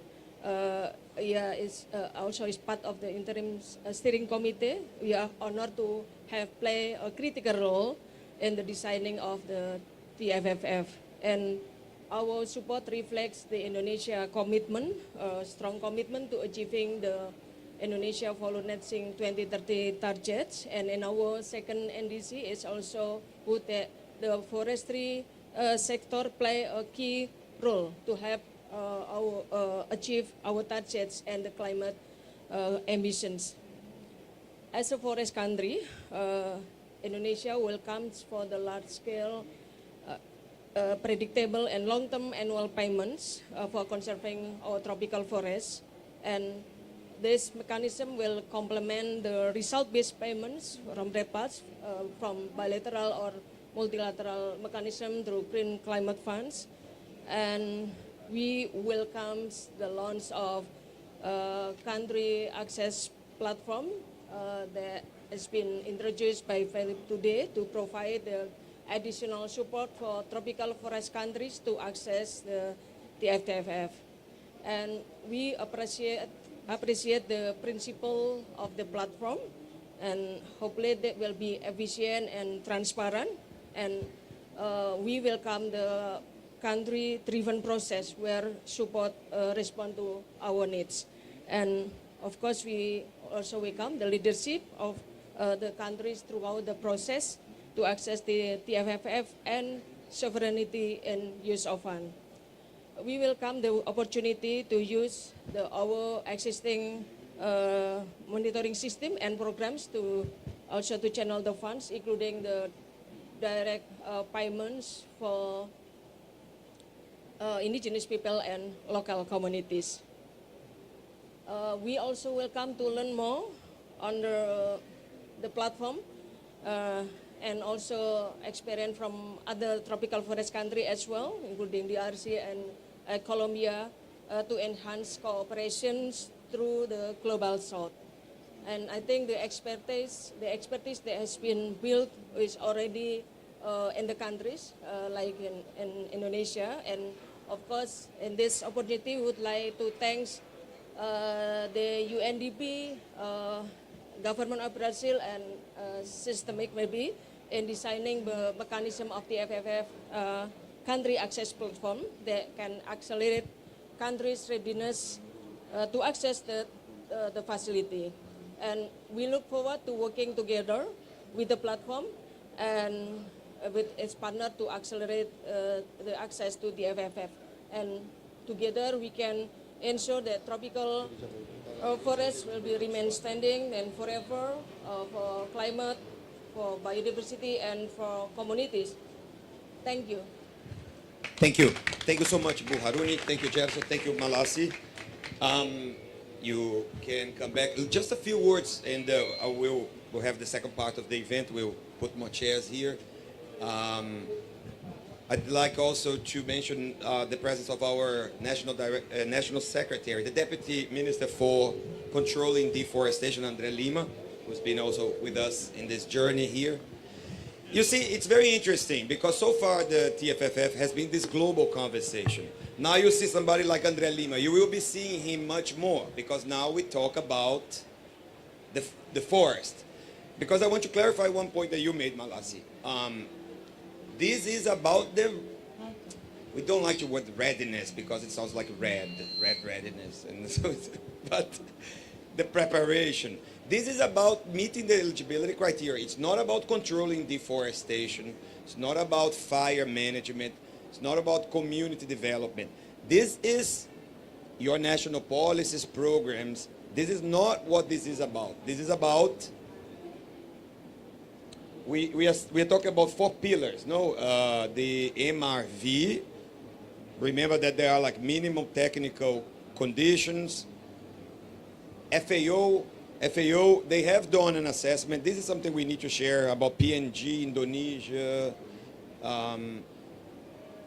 to see how much they meet the eligibility criteria. And it's all marginal things that will need to be changed, right? Even in Brazil, we will need to change a few things.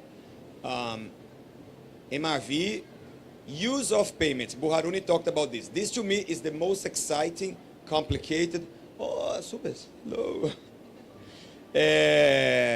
One, that how the funds, right, will be distributed. And here, just one thing. In Brazil, and this is Brazil, our minister, the Ministry of Environment, our minister, our deputy minister, they are very clear that the TFFF money should actually be reaching the ground as incentives, payment for ecosystem services, credit for bioeconomy, not command and control. You see? So the idea is not to use TFFF money for fire management in Brazil. Why? Because, and remember, the third part of the TFFF, the financial requirements, you need to show transparency in the management of the funds, and something that is very difficult, and all countries will have problems with their ministries of finance because of this. But there is this requirement that you show that the funds will not replace existing budgets. And again, this comes from our experience, particularly with the Amazon Fund, where you get international funding, Ministry of Finance looks at that and says, oh, very good, you're doing all right. Let's shift your budget to education. So we need to think of mechanisms. So I think in this part here, one way of dealing with this is like having independent funds, like Indonesia, BP Delha. In Brazil, we have the Amazon Fund. I will not, well, DRC, they have CAFI and this type of things, right? So, but the point is, this readiness is about meeting this. It's not about reducing deforestation, because countries that do not have a deforestation below 0.5%, they are not eligible. Then they need to continue working with their national programs to meet that, right? And of course, I mean, we also hope that the partners here can help make that happen. Okay, now, oops, sorry. Now we will ask the next round of speakers. So we have Paula Caballero for TNC, Mauricio Blanco for CI, Dan Zarin for WCS, Amy, FAO. E qual mais? Tem mais? Ai, gente.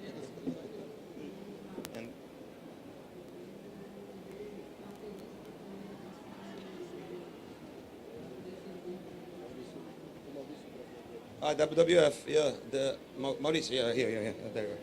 Yeah. So, now these are the potential implementation partners. Let's see what they have to offer. Eh? Okay. Tom Edmonds, yeah, WRI, sorry. I forgot WRI. You see, this is where it starts getting complicated with these implementation partners and insensitive, right? It's almost friends. They all collaborate. We all fine. It's all in the spirit of Muchi round, so we're good. All right. All right. We'll follow this order here and start with Mauricio that came last. Mauricio, what does WWF has to offer? And thank you. By the way, thank you all these institutions here, guys.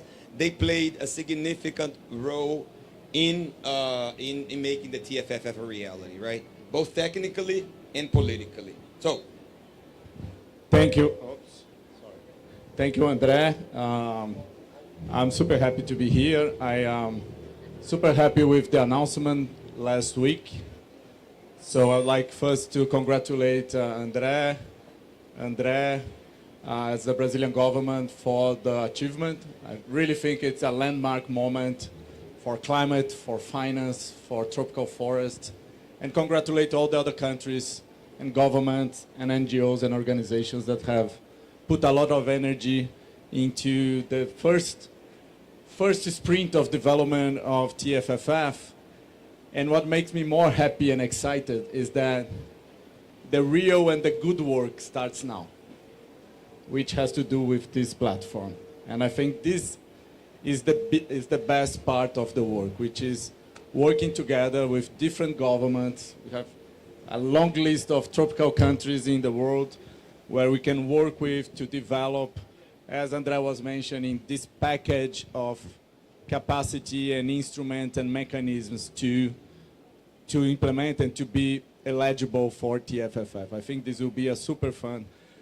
WWF has been engaging on the development in both sides. So we had our network, dozens of offices in tropical countries working together with their governments, but also our offices in potential investors, investor countries working to influence them to make investments. We'll keep doing this. The capitalization process has just started. We need to keep doing that. But the level of excitement in dozens of offices of WWF is still very high for this next phase. And of course, we have presence in at least 20 tropical countries out of the 30 that have the potential to receive the largest amount, that have more forest. We have strong presence in 20 of them, with offices, with team, with a good relationship with indigenous groups, with local governments, local civil society. So all those offices are ready to start supporting the implementation, to participate in the platform, and to work with all of these great organizations together for making that happen. So WWF is indeed, I'm very proud to be a partner in this platform going forward. Thank you. Thank you. On behalf of the Nature Conservancy, I echo the congratulations. This is really a paradigm shift. We use that word a lot, but this is a paradigm shift. So for TNC, we're very looking forward to engaging in making this paradigm come to life. And we think that there's 3 ways in which TNC can help tropical forest countries prepare over the next 3 years. The first is by assessing the gaps in conservation finance and, importantly, in governance. Over the past years, there's been more than 100 conservation trust funds that have mobilized over $2 billion through proven country platforms. And about 3/4 of TFF eligible countries already have these funds. So there's a lot to work from and to build from. At TNC, we're building on our experience to help countries adopt these platforms. And we offer tailored assistance to build integrated roadmaps, building on those platforms. Because we have so much experience developing these platforms, we know what it takes to make them work. And this is from governance to fiduciary practices to stakeholder engagement. We can guide countries' financial and operational capacity to receive the payments. And there's really good examples from countries as diverse as Mongolia and Belize, which are already adapting their own national platforms to enhance IPLC access to finance. But there's a second way in which we believe that we can support this important initiative, and that is by setting up IPLC national steering committees so that they're set for success from the start. TNC has supported over 100 programs with IPLCs in over 25 countries, and we focused on strengthening rights, participation, and already opportunities for direct access. We're already supporting country initiatives in about 30% of the tropical forest countries that have already endorsed this initiative. And we can leverage that experience to get things fast. And what we've learned through all this work over the last years is that lasting impact, and I really want to underscore this, calls for transforming the funding culture itself. It calls for transforming the funding culture. We have to move from transactional models to intentional partnerships that honor that holistic vision that indigenous peoples and local communities bring, and that we can move at the speed of trust. In Brazil, for example, we have been longtime partners in the PNAD, the National Policy for Indigenous Territorial Management, policy advocacy to technical advisory and territorial management development. And in Brazil, we're helping monitoring and evaluation evolve by developing indigenous human development indices through participatory monitoring, so that what we measure is what matters to indigenous peoples. And this is work that we can leverage and take to Congo and other places. And last, but equally important, at TNC, we can advise on resource allocation based on best evidence and, again, practices. We know what works, and most importantly, what doesn't. Countries are increasingly moving from traditional grants to sustainable finance mechanisms that can really deploy not just resources, but blend resources and bring innovation.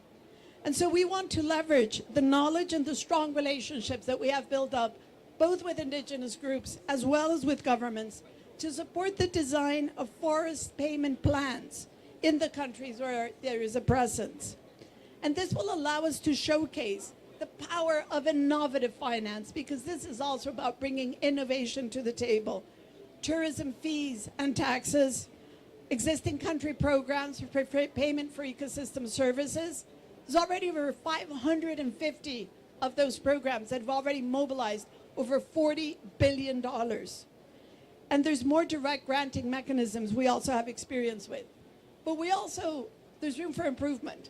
So as we go on this journey with you, we also want to learn and continue to advocate so that all of these mechanisms are more inclusive, more investable. That's important. They are investable and scalable, especially for indigenous groups that have been left out so far of mainstream finance. The story of leaving no one behind and ensuring that they too have a seat at the table. So we look forward to working on blended finance mechanisms and opportunities and bringing that innovation, payment for ecosystem services, voluntary loan and services, lending for small and medium enterprises, ecotourism or IPLCs. All of this gives us great hope. So we look forward to engaging with all of you, with other partners, with countries, with our indigenous partners in the coming years through at least these 3 avenues. Thank you so much.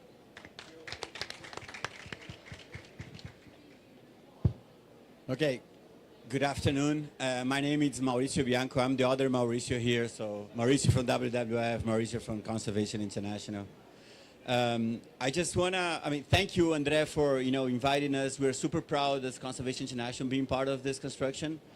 And I want to say that we're fully behind the establishment and the full funding of this super important mechanism. So that's very important.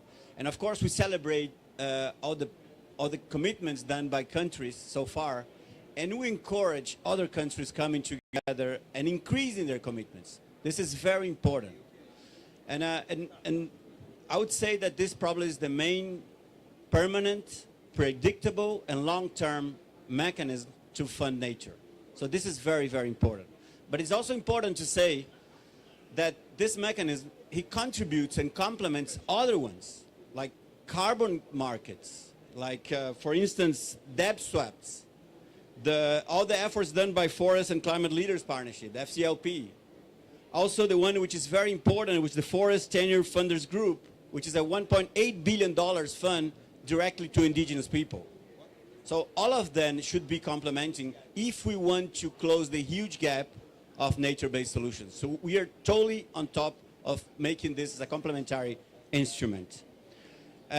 So far, Conservation International has been supporting the designing phase of the TFFF through our science, ensuring that the eligibility criteria are done together with my colleagues here from the other organizations.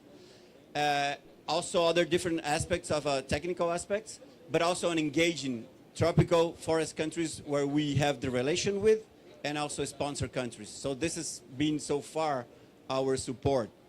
But looking forward, we do have also 3 paths, and looking forward for that. The first one, it's supporting the implementation of the funds in each of the countries that needs to be implemented. We know that part of them won't need it, but part of them will, so we are here to help them to implement, recognizing that those countries are the best place to determine which are the priorities for themselves. So that's very important. The second aspect of our work, and then I go along with TNC a lot of that, which is ensuring resources for indigenous people, local communities. CI has been working with indigenous people, Afro-descendants, and local communities for the past 35 years. We've been working with more than 600 different indigenous people, groups, nations. So we want to make sure that we're not just complementing and we're just not ensuring that these resources is getting there, but being guided by IPLC for those direct funds comes to them. So this is very important for us. And the third element, if it's advocating for the connecting this fund with other current and future sources of mechanisms. This is very important. And I'm just finishing here by saying that this is about collaboration. When Andre brought the first slide here talking about collaboration, among countries and among NGOs and everything. So I would challenge ourselves. We did collaborate in those in the previous phase. And I would challenge ourselves to make sure that we're still doing it. I do know that we need our own protagonism and everything, but if we don't work together on that, we'll be in a very bad situation. So this is, I would say, for CI, and I'm sure you guys are, on that. So this is, for me, it's the most important thing going to the next phase, as Mauricio said, which would be the fun phase. Thanks a lot.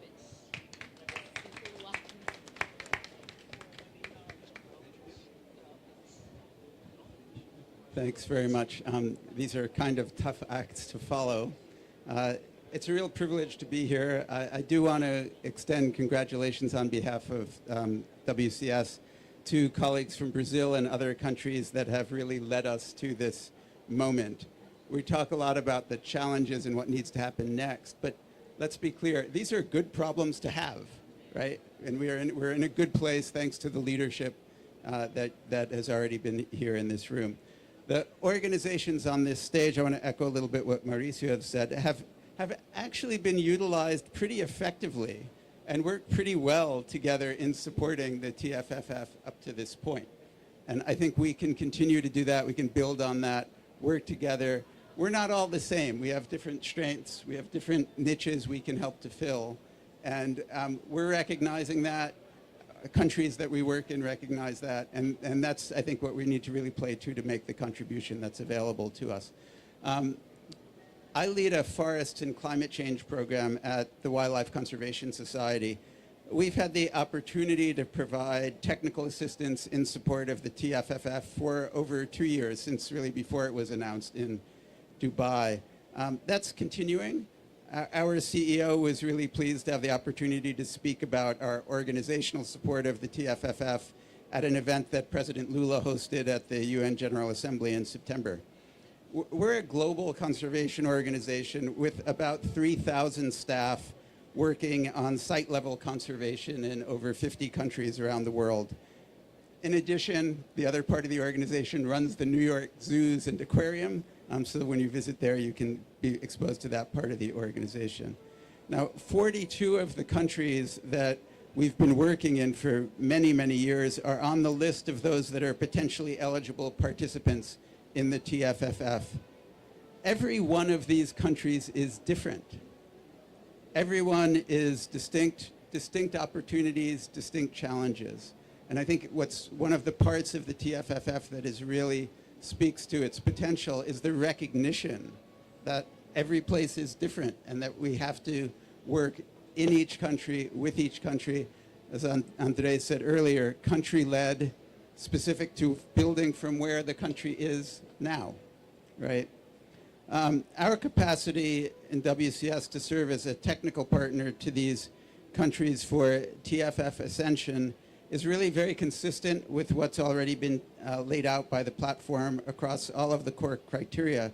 And for us, would necessarily build on existing relationships between the leaders of our country programs and tropical forest country governments, and our existing on-the-ground collaborations with over 1,400 indigenous peoples and local community organizations. What's not listed on the slide here is that we also have a lot of experience and expertise in the development and implementation of functional grievance redress mechanisms, which is another one of those core criteria.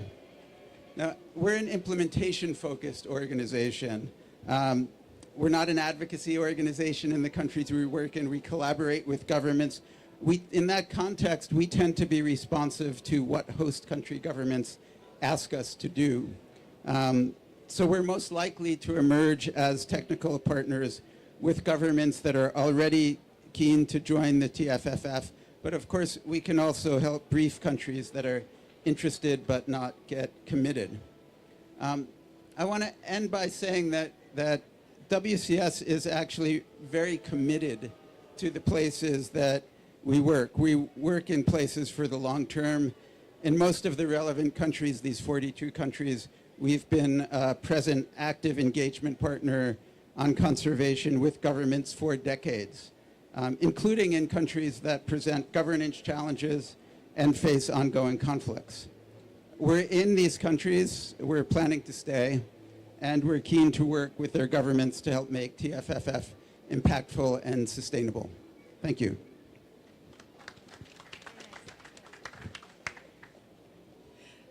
Thank you, everyone. I'm here on behalf of FAO, the Food and Agriculture Organization of the UN, and I would also like to express FAO's full support and congratulations for the launch of the Tropical Forest Forever facility. There's something very nice on your website that is the once in a generation, and it's true. I mean, look at this room, it's full, and the way it's mobilized interest across the world, and we're proud to be part of this generation, so congratulations.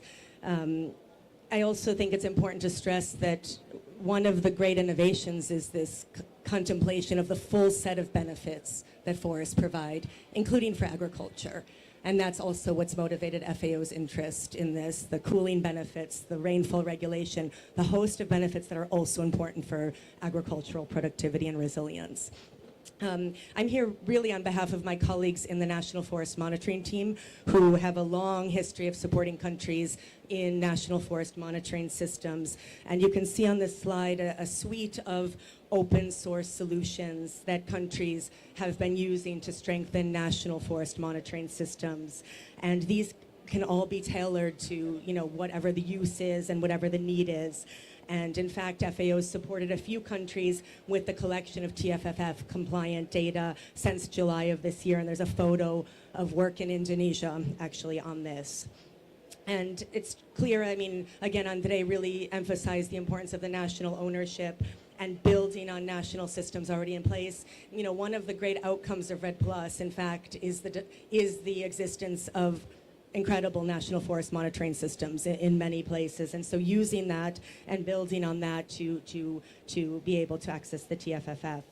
And there has been a lot of analytical work that FAO's done, including with DRC, Indonesia, others, and building on also the Global Forest Resources Assessment remote sensing survey for post-analysis of data as well that could be then used for the TFFF. Countries that don't yet have a national forest monitoring system could use this remote sensing survey assessment as a starting point. The FRA is totally nationally owned. It's collected in countries involving ministries and other institutions already identified by governments. And yeah, I think that's mostly it. And then just a lot of these technical solutions, Andre knows how to get in contact with FAO. He knows the right people, but we certainly stand ready to support on the National Forest Monitoring component and beyond. So thank you.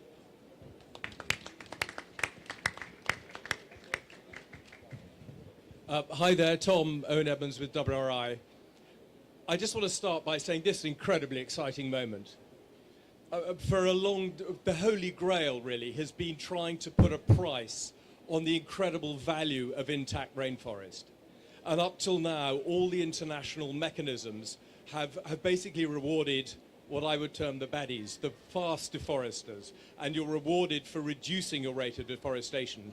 But the goodies, my colleagues in Indonesia, whose deforestation rate has been falling, indeed, they have not yet, their intact rainforests have not been able to access any significant international funding.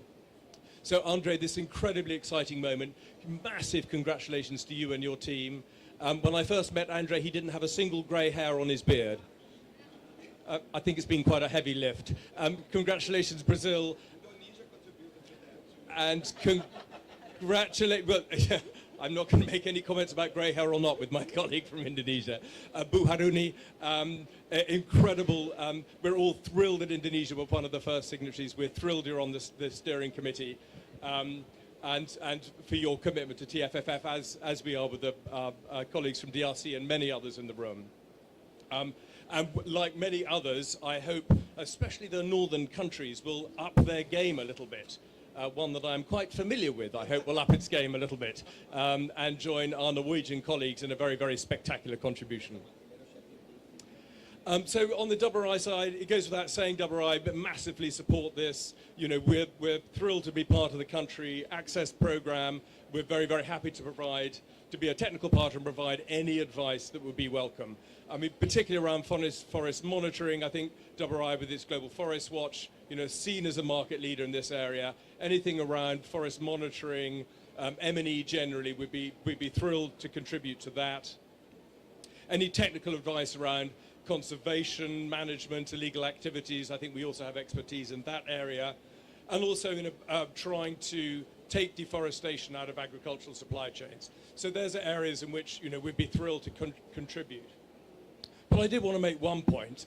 We're not going to be making any technical advice to Indonesia.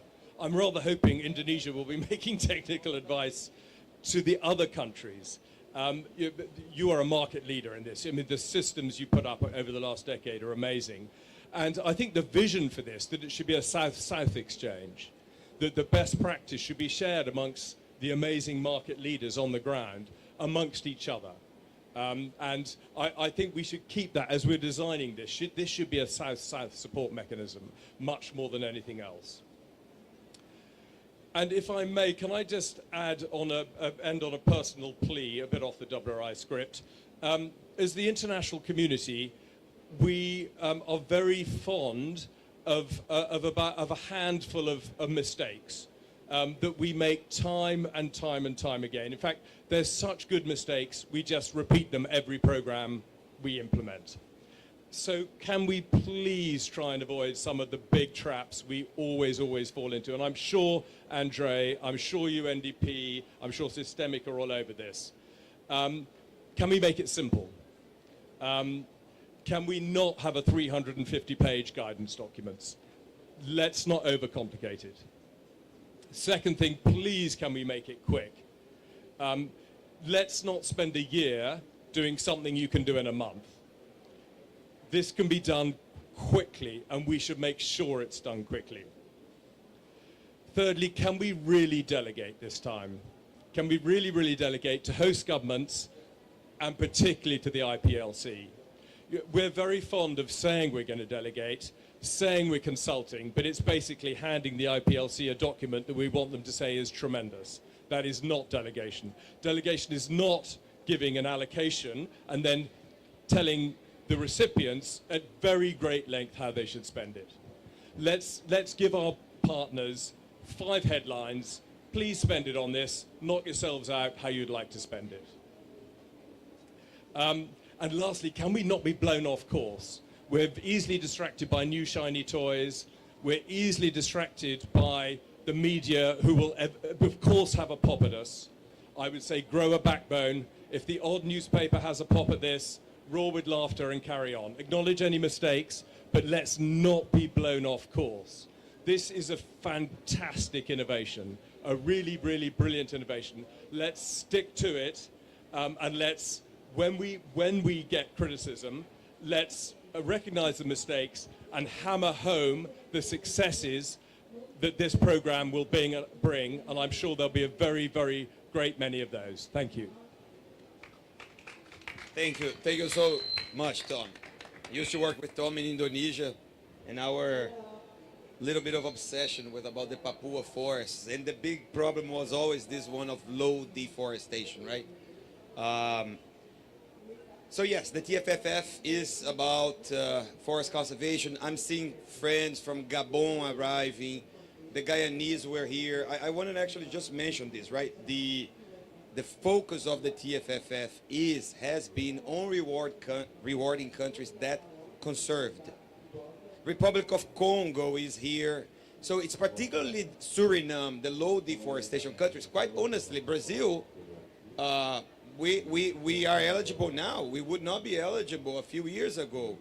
And this man here needs to continue doing his job well, otherwise we are not eligible again, right? So I'm saying this because sometimes this issue is still not super clear, that it is particularly the instrument for low deforestation countries, right?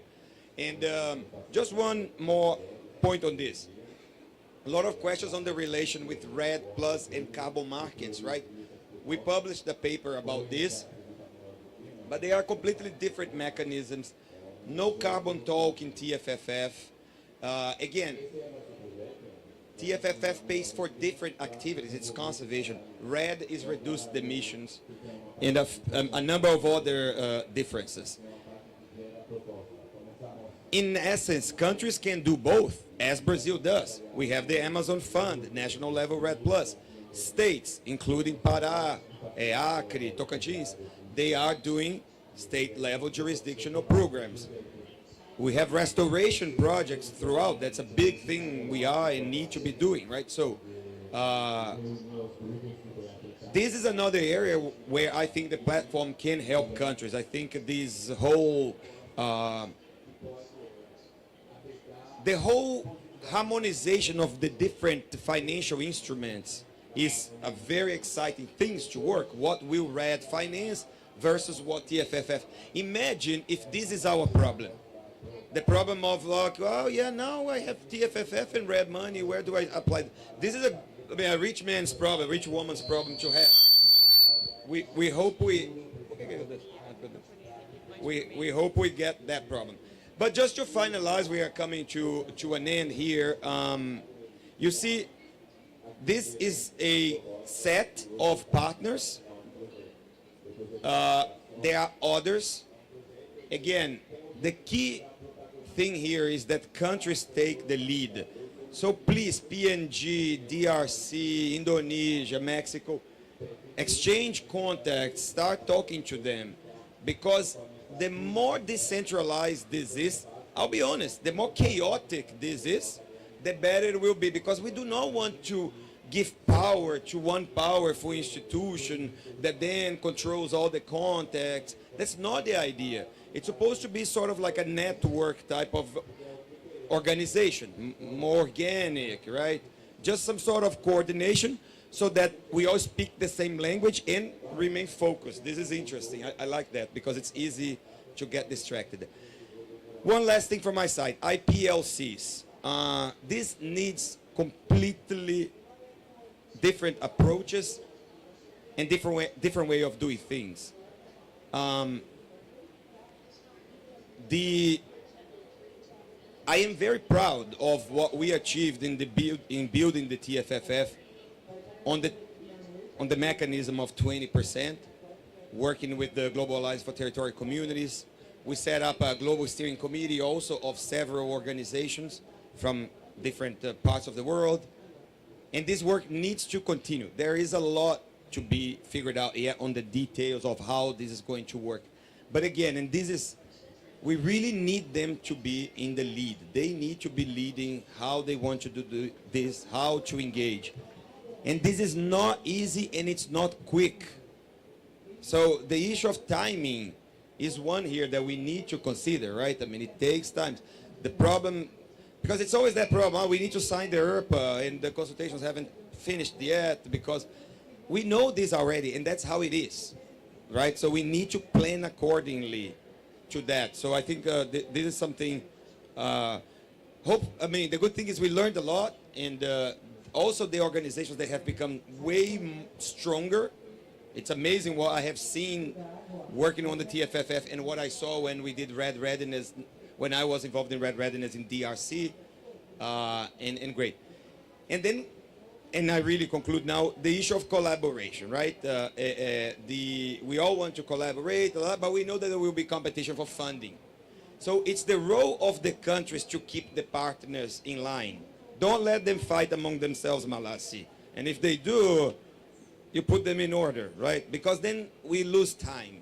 We lose precious time on these internal battles that honestly does not help the countries. The focus needs to be on the countries getting ready, getting this funding allocated, and really, I mean, on conserving the forests, right? So, with that, I think I will release all of you here. We will continue the dialogue on a number of things. There are a few more TFFF events on the 17th and 18th, and we look forward to talking more. And thanks a lot. Obrigado.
aprovechando la oportunidad, el estado de los bosques. Bueno, no. Sí. Bueno, agradecer a la OTCA, Carlos Salinas, que siempre nos apoya en este tema, a Garo, ¿no? Vamos a hacer nosotros una presentación primero en el marco del estado de los bosques y cómo vamos en la gestión de los bosques. Eso entiendo que cada uno de los miembros de la RAFO va a especificar cómo vamos en ese tema. Y luego aterrizamos cómo esto se articula en nuestro plan de acción que tenemos y que hemos trabajado en Lima, en la primera reunión de la RAFO, y que venimos avanzando, ¿no? Como esto, como la articulación que hay para mejorar el trabajo conjunto entre países. A ver si me ponen la presentación entonces.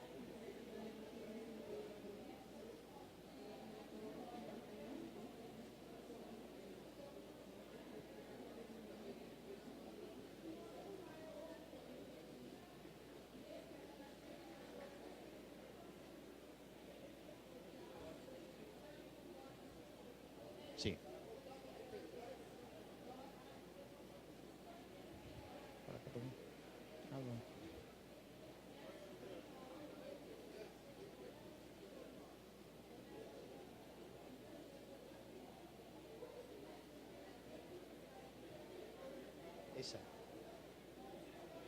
Esa no es la otra, ¿no? Te la paso el WhatsApp.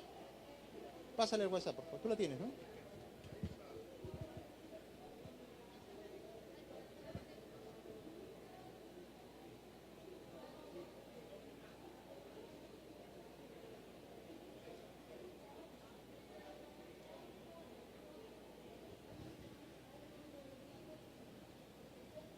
La tecnología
de la Amazonía es el segundo país en bosques después de Brasil, de bosques amazónicos. Tenemos 73 millones de hectáreas de bosques,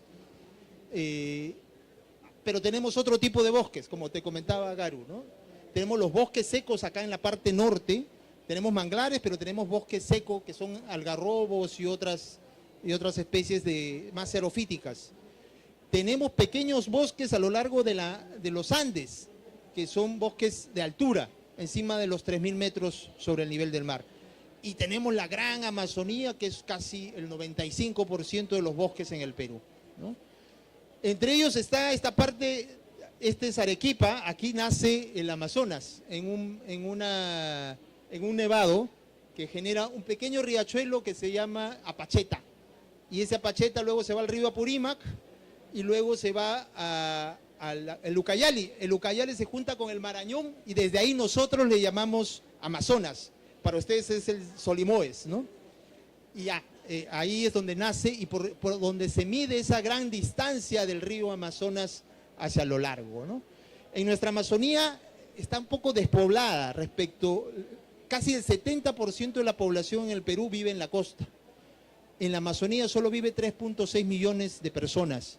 Entonces la Amazonía está un tanto despoblada, ¿no? Y tenemos diversos tipos de ecosistemas en el país. Dale, por favor.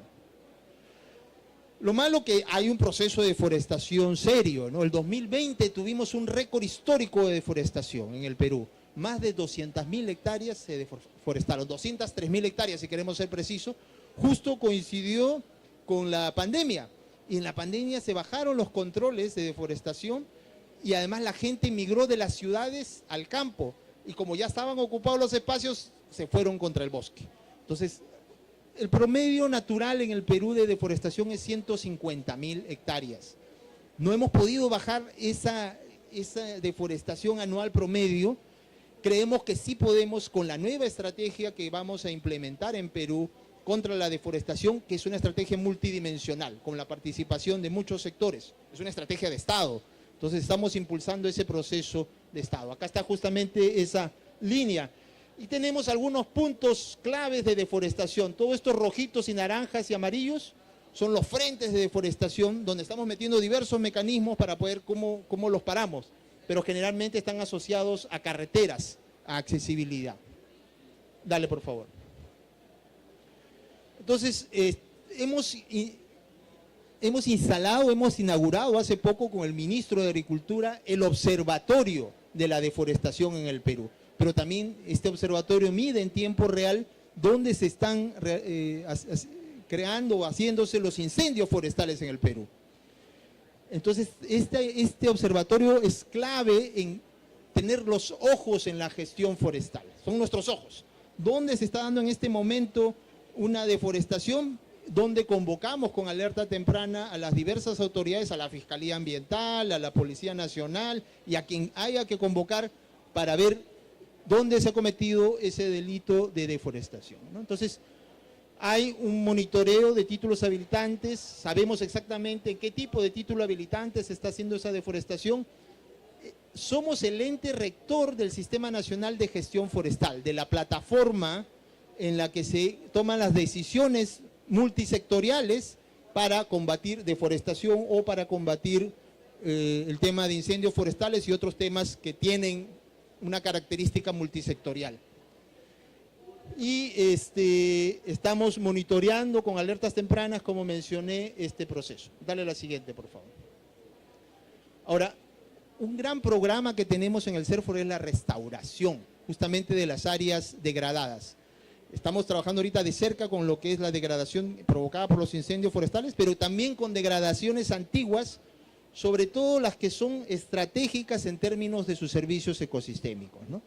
El Estado está invirtiendo mucho dinero para la agroexportación, en hacer infraestructura de riego, pero esa infraestructura de riego no va a servir si nosotros no restauramos las cabeceras de cuenca que alimentan el agua, sobre todo en la costa, porque la agroexportación está en la costa peruana, ¿no? Entonces tenemos una estrategia de restauración de ecosistemas y tierras degradadas, le llamamos ProRes, ¿no? Que está dirigida hasta el año 2030. En ellas ya hemos logrado más de 1.300.000 personas beneficiadas por la restauración. Entre el año 2018 y 2004 se han implementado 202 proyectos de restauración con financiamiento público. Y además se ha logrado una restauración de unas 117.000 hectáreas, ¿no? Restauradas y que ahora nuevamente tienen funcionalidad ecosistémica. Entonces, pero hay una brecha todavía grande, ¿no? De más de 2 millones de hectáreas que están degradadas en el Perú. Dale. Un nuevo programa que estamos implementando en el Perú es el programa de plantaciones forestales a escala. Se han identificado por primera vez en el Perú, hemos sacado nuestro mapa de áreas potenciales para la reforestación. Son más de 10 millones de hectáreas, casi 11 millones de hectáreas que están disponibles para hacer reforestación a escala, ¿no? Con diversos grados de calidad de sitio. Entonces, estamos implementando esto con financiamiento privado, estamos generando el paquete de condiciones habilitantes para que vengan los más grandes inversionistas del mundo. De hecho, acabamos de tener la Expo Forestal, donde han venido inversionistas grandes a ver cómo invierten en estas áreas con potencial para reforestación. Y otro de los temas que estamos trabajando es el manejo forestal comunitario. Entonces, con las organizaciones indígenas estamos trabajando todo un modelo de manejo forestal comunitario. Hemos creado en el CIFOR, está por crearse en nuestro nuevo ROF, la dirección de manejo forestal comunitario para ver de manera orgánica todo este tema con comunidades nativas. Dale. Y una gran herramienta para romper este ciclo de deforestación, porque justamente están ubicadas en los frentes de deforestación que habíamos visto en el mapa anterior, son los CUSAF. Los CUSAF son sesiones en uso para convertir las zonas agrícolas, especialmente estas de cultivos permanentes como el café y el cacao, que ha crecido mucho en el Perú, ya no en sistemas convencionales, sino en sistemas agroforestales, para ir recuperando de alguna manera, lo que llamamos la restauración productiva, la funcionalidad ecosistémica de esos frentes de deforestación e ir a manera de buffer evitando que esa deforestación siga avanzando. Entonces, los CUSAF son sistemas agroforestales con títulos habilitantes para que los agricultores que antes solamente hacían agricultura y que generaba erosión y otro tipo, conviertan sus sistemas a sistemas agroforestales. Y con eso evitar y ser tampones a la deforestación. Y además estamos en una lucha contra las actividades ilegales. Hemos creado el módulo de control y vigilancia de fauna silvestre, el llamado SNIF. Hemos creado mesas regionales para el combate y control de la deforestación, que están activas, se han reactivado todas estas mesas, y hay una comisión multisectorial permanente contra la tala ilegal y contra la minería ilegal, que la trabajamos con el LOCINFOR, que es la autoridad que supervisa los títulos habilitantes en el Perú. Hay retos que tenemos, ¿no? Uno de los principales retos es cómo trabajamos, cómo evitamos la deforestación y degradación de los bosques y su pérdida de valor, cómo consolidamos la cadena de valor sostenible, maderables, no maderables y servicios ecosistémicos. Hay un limitado financiamiento que permite fortalecer las cadenas de valor y necesitamos fortalecer capacidades, sobre todo de las autoridades forestales regionales, que todavía necesitan ser fortalecidas para que tengan actividades que sí generen impacto. En manejo forestal también tenemos oportunidades, la bioprospección de mercados comerciales derivados de los nuevos puertos que tenemos, el puerto de Chancay, por ejemplo, ¿no? El TLC con China, el TLC con Estados Unidos, que podríamos, y lo vemos como una oportunidad también el reglamento de la Unión Europea para colocar productos libres de deforestación. Consolidación del sistema de monitoreo forestal integrando los sistemas satelitales y también la inteligencia artificial, y esto articularlo en el marco de la RAFO con este monitoreo que está haciendo Arnaldo, ¿no? Expansión del manejo forestal comunitario y de las plantaciones forestales sostenibles, generando empleo, inclusión social y restauración de paisaje. Estas áreas potenciales para reforestación en el Perú están justamente en estos bolsones de pobreza. Podríamos generar empleo y generar cadenas de valor sostenibles para mejorar la calidad de vida de estas poblaciones que sobre todo están en los Andes peruanos. Entonces, creo que esa es la última, ¿no? Y la RAFO es clave en este proceso, en este plan de trabajo que tenemos entre el 2025 y 2027. Ya habíamos hablado en la presentación anterior de un marco operativo regional, ¿no? Su principal instrumento operativo para coordinar acciones entre los países amazónicos, la articulación regional. La RAFO permite sistematizar, compartir y escalar experiencias y cooperación sur-sur, y la movilización de recursos y prioridades regionales para programas grandes que tenemos como el ProRes, que es este programa de restauración, como el programa que tenemos de plantaciones forestales, como el programa que tenemos de manejo forestal comunitario, que juntos pueden ayudar a reducir deforestación y mejorar la calidad de vida de las poblaciones que están involucradas al bosque. La siguiente, por favor. Eso es, Perú. Gracias.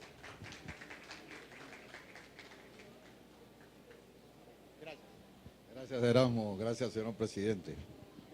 No, por la presentación ya más adelante, ¿verdad? Como le digo, esto queremos que sea un conversatorio, queremos que sea una oportunidad, queremos que ustedes se pongan de acuerdo en qué cosas pueden seguir trabajando en lo inmediato. Y para hacerlo esto un poco más variable, como le digo, tenemos 3 directores forestales. Hay que darle la bienvenida a René, que es el director del servicio, está en el servicio forestal de Surinam. y tenemos a otros 3 directores conectados virtualmente. Entonces, ahora, Camila, ¿a quién le estaríamos dando? Por favor, Colombia. Vamos a hacer presencial, virtual, para que no se nos canse nadie. Buenas tardes, ¿me escuchan bien? Muy bien, falta verla. Gracias. No puedo habilitar mi cámara, voy a presentarme solamente a través del audio. Soy Laura Victoria Díaz.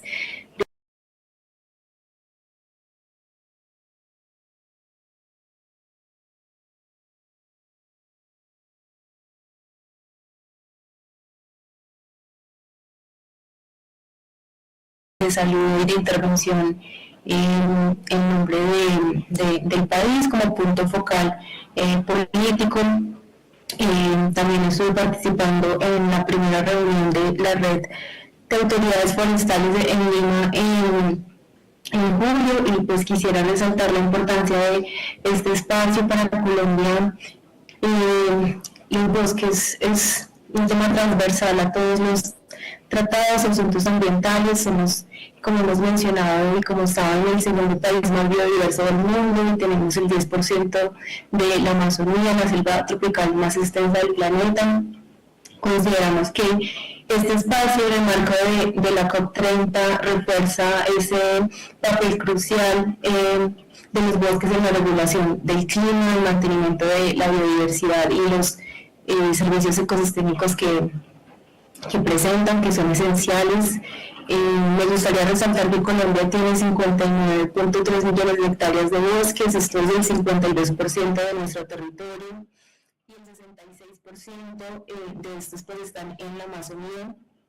Es fundamental por eso la conservación y manejo sostenible de los recursos forestales. Quisiera aprovechar este espacio para reafirmar que es necesario fortalecer las acciones para revertir la pérdida de cobertura forestal y aumentar la superficie de bosques protegidos y promover estos marcos de gobernanza para implementar la gestión forestal sostenible. Como mencioné al principio, Colombia aborda el tema forestal de manera sinérgica con otros convenios, no solamente en cambio climático, sino también el convenio sobre la diversidad biológica, y también la lucha contra la desertificación, con la Convención de Naciones Unidas para la lucha contra la desertificación. A nivel nacional, como saben, tenemos una estrategia integral de control contra la deforestación, y esto va de forma sinérgica implementada con el Plan de Biodiversidad del 2030, que es como nuestras NBSAP que están aplicadas en nivel nacional. Con ello, Colombia se ha comprometido a luchar contra la deforestación y al tiempo proteger el 30% de sus áreas terrestres y marinas al 2030, en línea con el marco mundial con Montreal.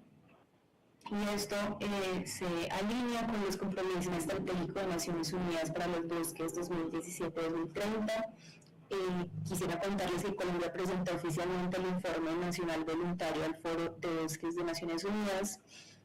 Y finalmente quisiera destacar que Colombia reafirma su compromiso con este tipo de iniciativas que fortalecen la acción conjunta, colectiva en favor de los bosques, en particular la RAFO, como plataforma estratégica para promover la cooperación amazónica, el intercambio de experiencias, conocimientos, buenas prácticas en el manejo forestal. Es importante que en este espacio destaquemos el potencial del Tropical Forest Forever Facility, que fue lanzado la semana pasada.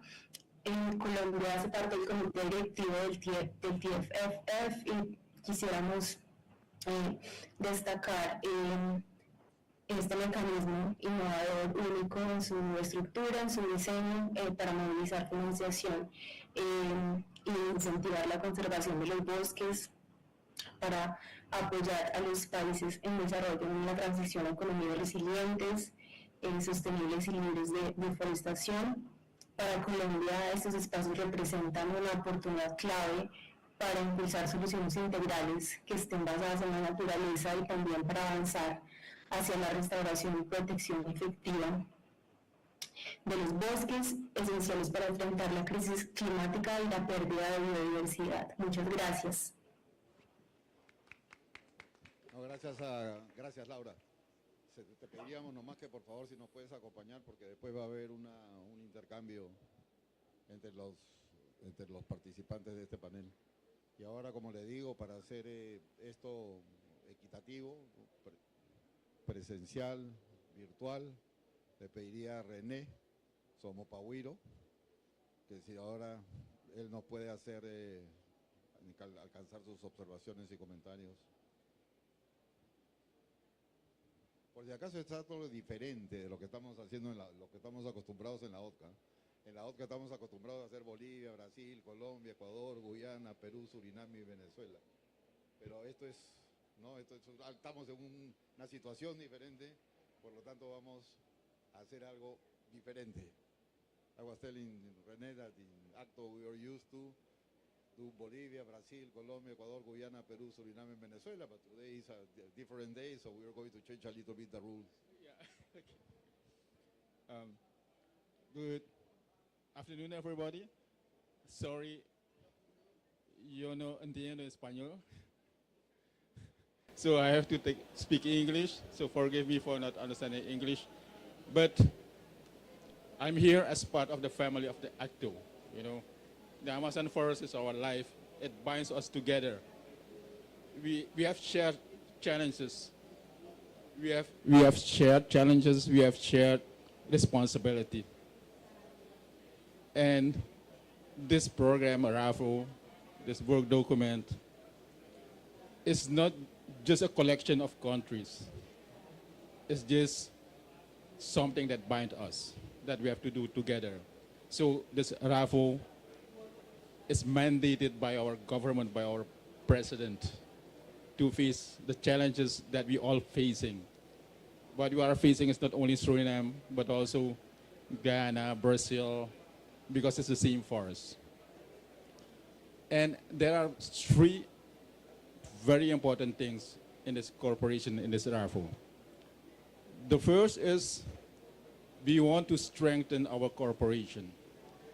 There is a corporation, we have a long history. We have to strengthen our corporation to face all the challenges together. The third one, the second one, is also to implement technology. The third one is that we are not only talking or making program or making plans. What we are doing is what we make, we have to implement on the ground. That we have to ensure and promote inclusiveness of all the stakeholders. And when I'm talking about the stakeholders, I'm talking about NGOs, youth, gender, but most important, the local community. So that we can together develop programs, develop projects within the country, within two countries, but within the region, ACTO. So that is the three pillars that is very important for us. And with this document, with this RAFO, again, we emphasize that we have shared challenges, but if we are doing together, we may resolve all this problem. And in closing, Suriname is always committed. We are always open. We will take responsibility.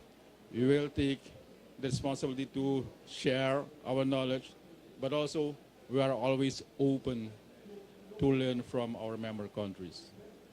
This is something that we have to cherish. Let me tell you something. This is the first time that we are together. When there was a UNFF meeting in Istanbul, there is one big organization that said ACTO is a proven example of South-South cooperation. So if we can duplicate what you are doing within ACTO, let's do it. So again, thank you very much. That's our message, my message. When we live here, you know, we have a lot of work to do, but we put the foundation. Let's do it together. Thank you.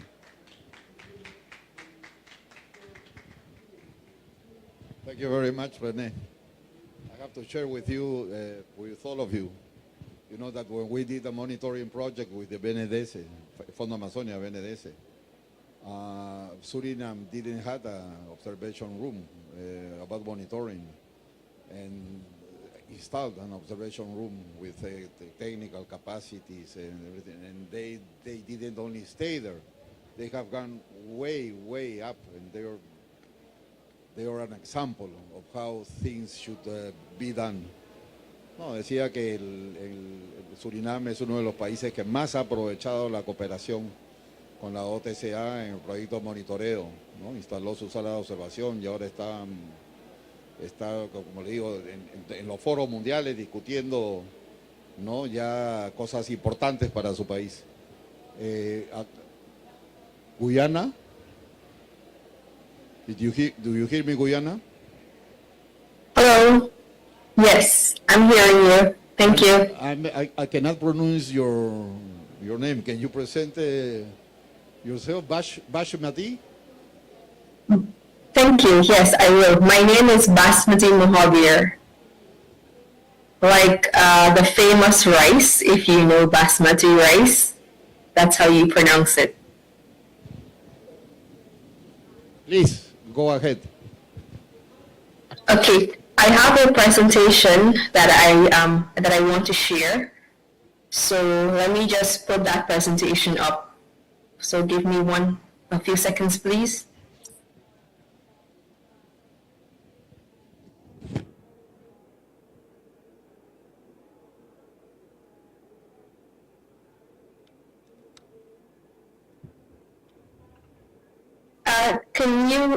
Camilla, can you please enable sharing? You also have a copy of my presentation. If you can just share it for me, please.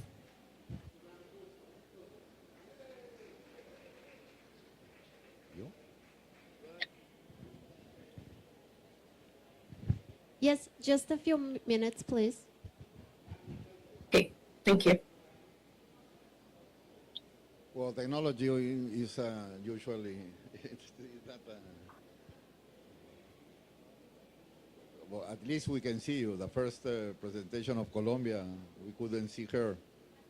Now we cannot see your PPT, but that can be solved easily because Camila solves any problem. Yes, I know.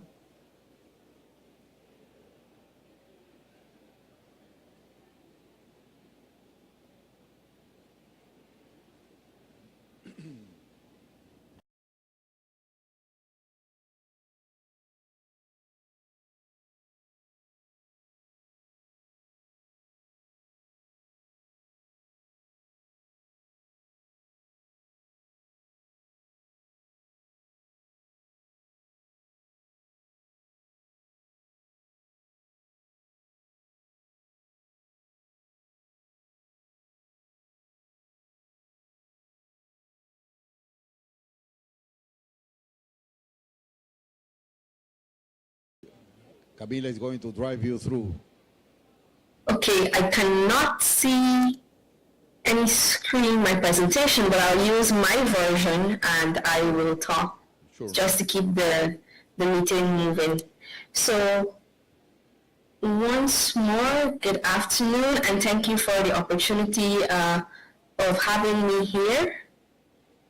Why isn't, yes.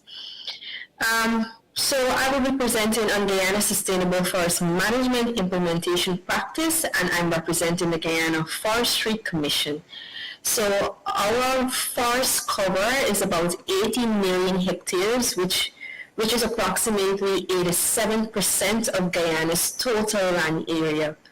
Our state forest, from the 18 million hectares, we have about 12 million hectares that is allocated to the state. And from that 12 million hectares, we have allocated 5 million for commercial activities, like timber logging and so forth. And of that, we have about 37% that is currently being used for commercial logging. So this slide shows, The next slide, the third slide, shows Guyana's journey in our sustainable forest management, and in the early 1990s to the 2000s, Guyana would have developed various documents, codes of practice, and our tracking system with support from the ITTO. Moving on to in 2009, Guyana would have updated from our Forest Act and also develop our low carbon development strategy and also did an agreement with the Kingdom of Norway to receive payments for standing forests. In 2012, we also initiate formal discussions with the European Union as part of the Voluntary Partnership Agreement on the forest law enforcement, governance, and trade.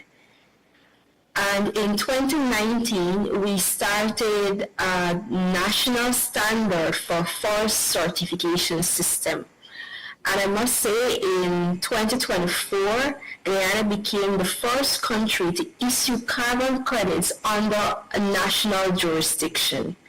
And alongside with that, in 2024, we also started several restoration initiatives and exploration in terms of, am I supposed to stop?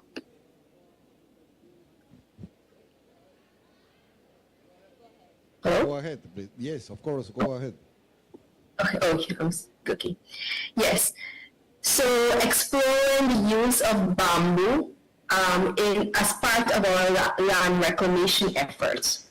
So some of our sustainable practices that we have established, as I mentioned, we have various code of practice that covers from the point of allocation of concessions for timber harvesting, all the way from harvesting, transport, in transit, to the export or the local sale of domestic market. And we try to, as much as possible, reduce illegal logging, and we have approximately 36 forest stations strategically located across all of Guyana.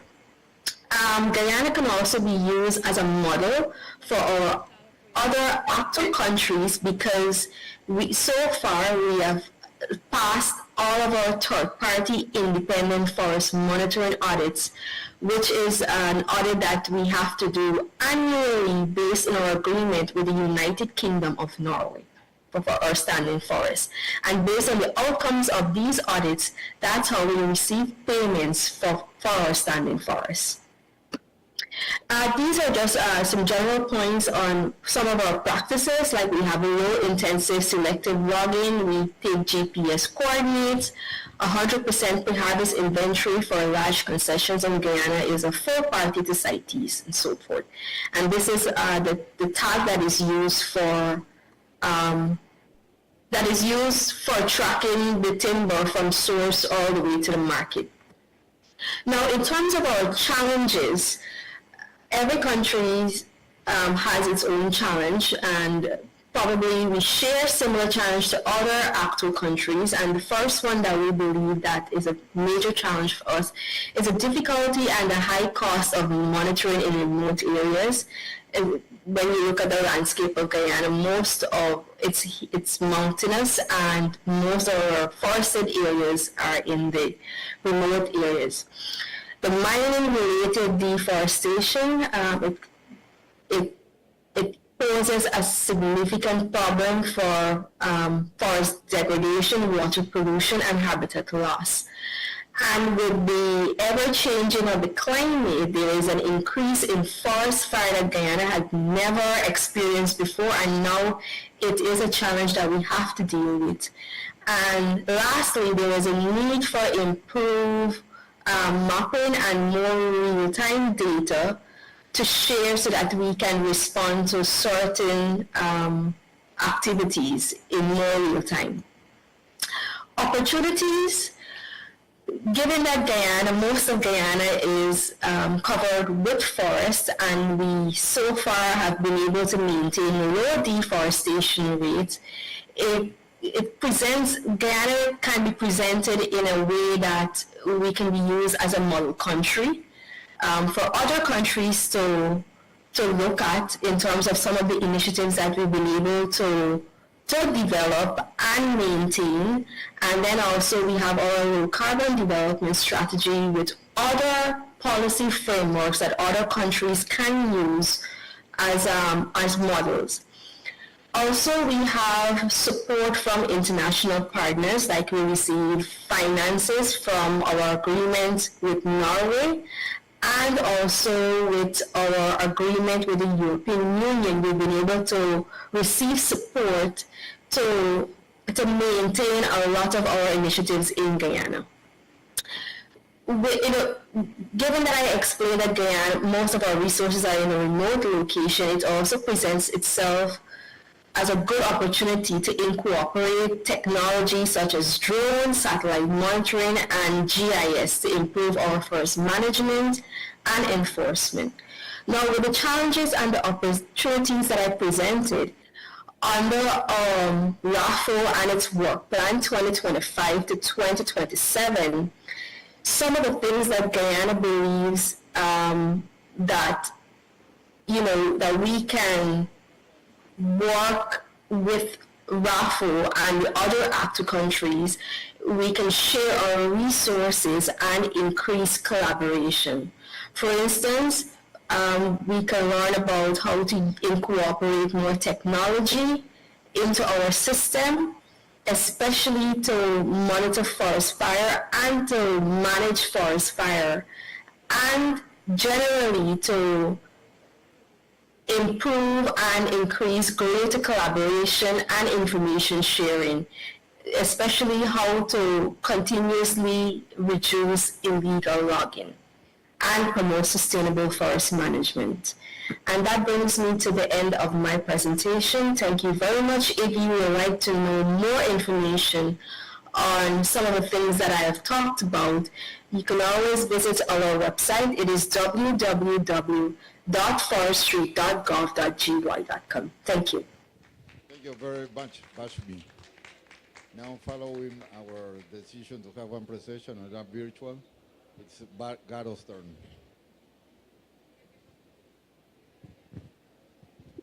Thank you. I will stand here so that I think when you turn on the camera, you're going to see it. Basmati, thank you very much, and I hope you can share this PowerPoint with us. Our president from RAFO, I'm sure, is going to share with all of us. I'll speak in English this time so that, we have our colleagues that speak English understanding better, right? Spanish is not really my first language anyway. We work on RAFO from the beginning. We think it's a very good idea. We supported the work in Peru, and we support the work plan. One thing that is important to note is that each one of our agencies have different mandates. For instance, I don't deal with forest fire. There is another agency that deals with that fire.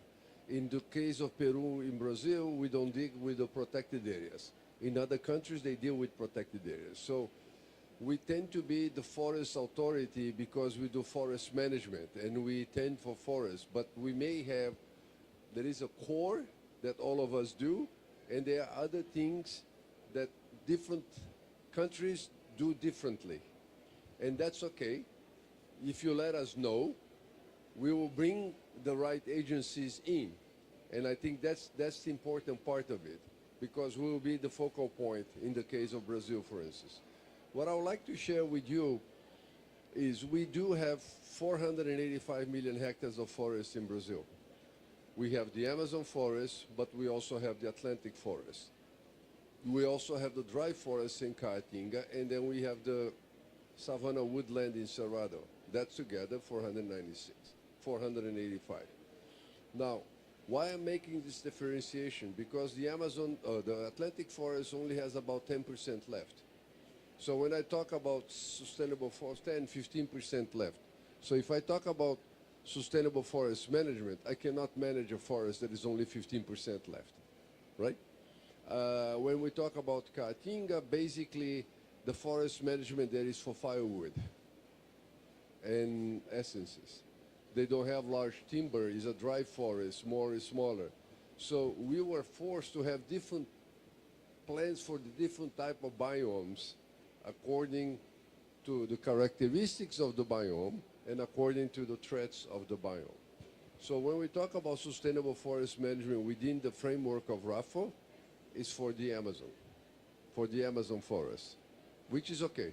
We have 320 million hectares of Amazon forest. We should manage it properly so that we decrease deforestation. Given that, and given the size and the difference, then Brazil had different agencies, we have a couple of things that we didn't talk about here. One is that we do have the responsibility of the National Forest Inventory. And I think that National Forest Inventory is a common thing that we can think of RAFO, because you cannot sustainably manage what you don't know.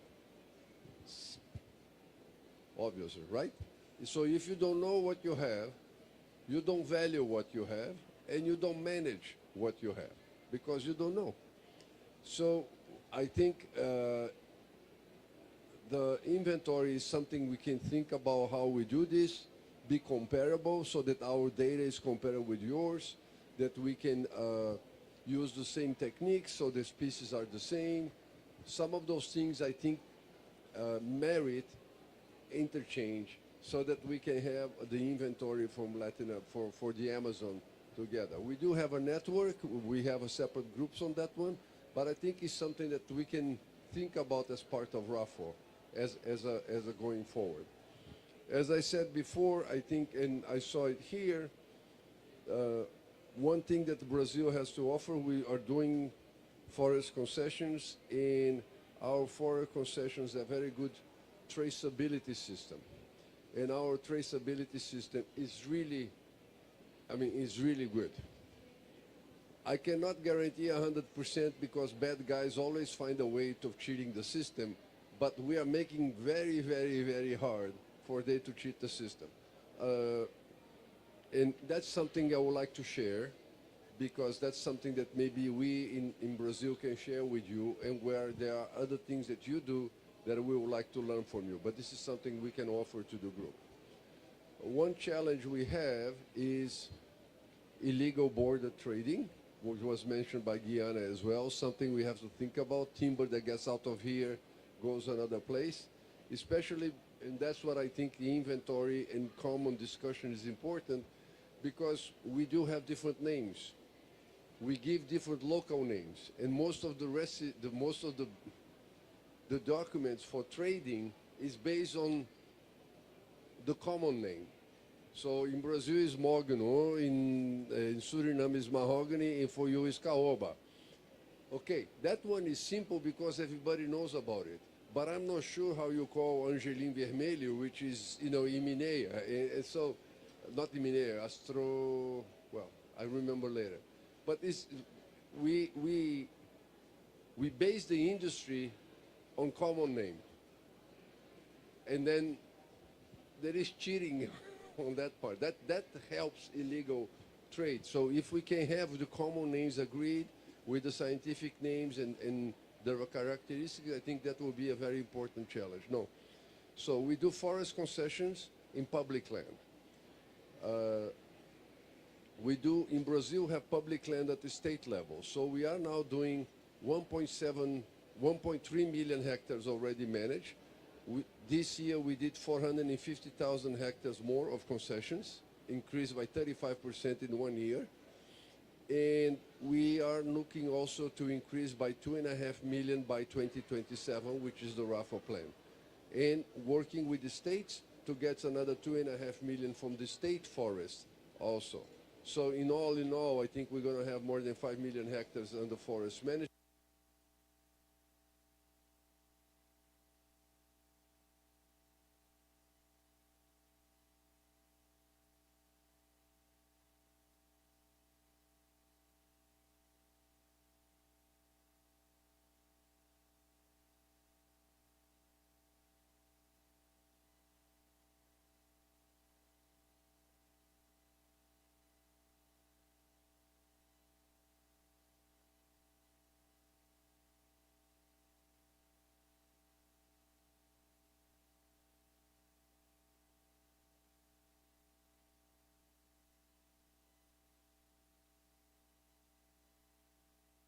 som.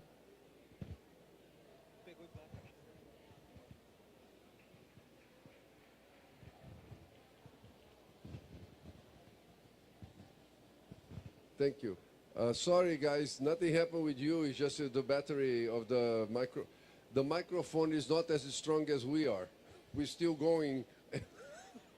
This is the 8th day or 7th day of the COP. We 6 o'clock here, and we're still going. The microphones cannot keep up with us. So the other topic so I think we can discuss how to manage, how to trade, how to monitor, how to track. The other challenge we have, which was presented by Peru, is concessions for restoration. Each one of us is doing different types of restoration. Restoration is something a little bit new. People do different things for restoration. And we are doing forest concession for carbon, but we would like to do forest concession also for carbon with some use of the species, some economic use of the species. And we just launched our first open bidding for the concession last week. One thing we learned, which I want to share with you, is that it was not possible to offer just the area deforested, degraded, because we all know that fortunately we don't have an area that is all degraded. There are patches of forest into it. So our legislation, we just changed it, I think would be good for you, allows for both carbon credits. If I make a concession, the concessionaire will get the credit for the restoration itself, but it can also get the credit for the forest that is now protected and is not going to be cut. So you get two credits. And maybe that's a way forward. That's something we can see how it goes, but it's something we should work together also, because there is pricing, how long it takes, what are the measures, what are the equations you are using, we are using to... You see, we don't want to compete with each other, right? If I plant a hectare and it says this one is going to store, I don't know, 250 tons per hectare per year, I don't want, if you go and says your one is 100 and Guyana says their one is 200 and Suriname says it's 250, it's the same forest. You can't have those numbers so differently in the market. It's the same product, and it's be good. I think it's a challenge to have this agreed, not the price, but how to do the modeling for how to do concessions. I think this is very important, plus the methodology has each one of us using a different one, and I think it would be very important for RAFO to work this as part of the work plan. We have started our concessions. We intend to have 375,000 hectares under concession by 2027, which is exactly what RAFO has. So those are the two main areas that I wanted to share with you, plus the inventory. The third one we are struggling is the community. Because the problem with the community, our struggle, is not the technology, is where the money comes from to do the community. Who pays for the start-up cost of working with the community, either for forest management or forest restoration. And the banks don't give any loan to a community because they don't have anything, no hay garantías, no? They don't have anything to give as a guarantee. So if we have to start thinking how we work together. That seems to be a challenge that we all face, and we have to figure out a way of dealing with this. I think maybe if we do it at a regional level, it's big enough that we can have, with OTCA helping us identify a source that can give a line of guarantee. There are international agencies that give guarantees, for instance, MIGA is one. So those are things that maybe at the scale of just Brazil or just Guyana or just Peru is not attractive enough. But if we make it as a block, becomes attractive enough to get a partner that can create a guarantee line. And I think that's something we have to think about too. So here goes back to what I said before. standing forest as value, so we can work more towards that part. And I hope to continue working with the other ones, RAFO, all the countries from RAFO, to see if we advance this agenda. The other ones I already spoke in the morning, but I'll repeat here. I think collectively we have to work to improve the lesser known species to better known species, and we have to find better ways of marketing and using those timber. There is technology in the sawmills that we can do better to, let's not think only about the timber, but how the timber is used. Maybe we can do better products. I mean, guys, look at what the Chinese do with bamboo. They take bamboo, it doesn't even look bamboo anymore. So they edit them, they spend time doing technology there. Maybe we should also do technology to better use our timber and make the product more valuable. So I welcome RAFO. I'm not going to talk the other things that the Forest Service does, because these are the things that is on our RAFO plan for the 2027, and that's what I want to focus on. I'm waiting for the leadership of our president from Peru to make this thing work, and with the support of OTCAT. Thank you.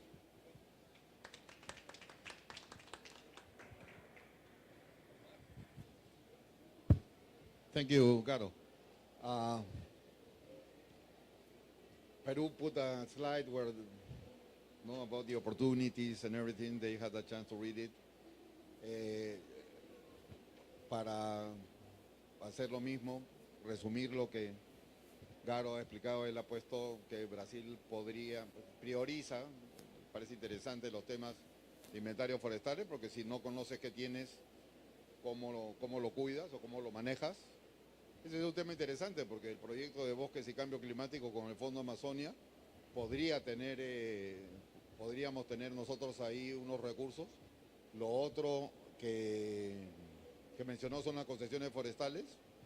Creo que el Perú ahí, al igual que Brasil, tiene una amplia experiencia, porque empezaron el año 2000 en el Perú, con la ley forestal del año 2000.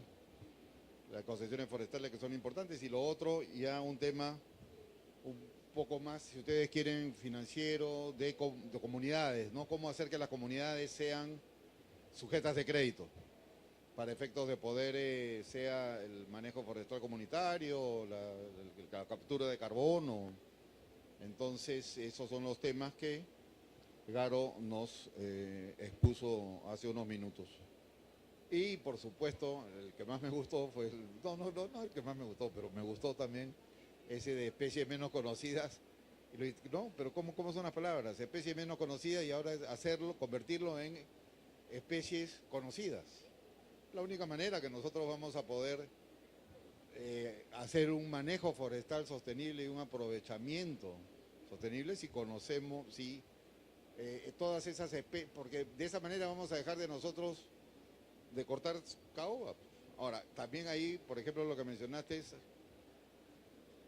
que nos pueden, cuando vendemos especies, a veces te venden otras especies. La copaíba roja, por ejemplo, pasa por caoba, ¿no? Entonces es importante tener todo eso.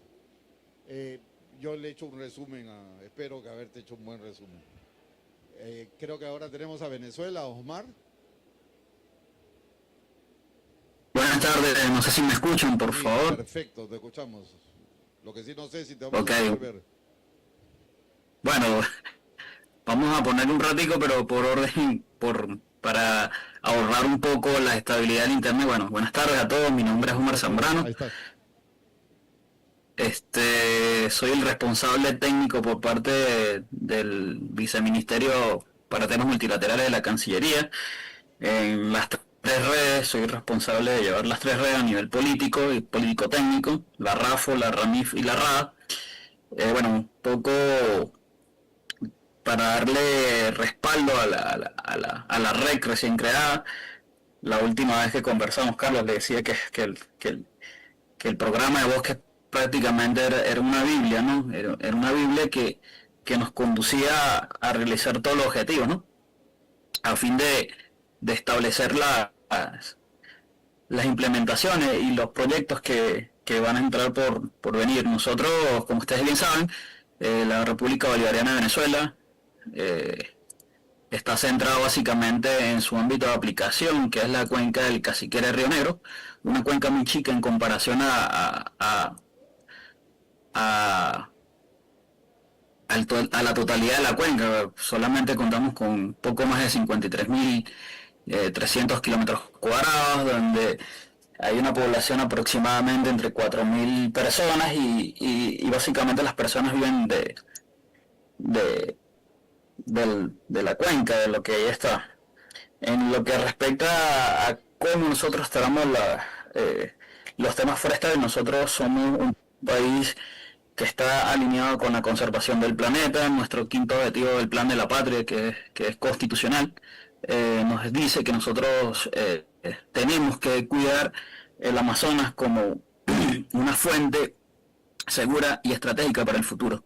Además, nosotros estamos alineados con nuestro Plan de la Patria, con la sexta y la séptima transformación, que es sobre la ecología y la geopolítica, donde Venezuela, en el marco de la RAFO, le quiere dar un impulso, ¿no? No solamente que estemos trabajando a nivel central, sino que vayamos allá a nuestros ámbitos de aplicación y busquemos los indicadores, ¿no? Es muy bien sabido que se están desarrollando nuevas estrategias, entre ellas creo que lo mencioné en algún momento, una de las reuniones que tuvimos, que era la resolución 23, sobre la importancia de la certificación de los servicios ambientales, los bienes tangibles que nos da la cuenca del Amazonas.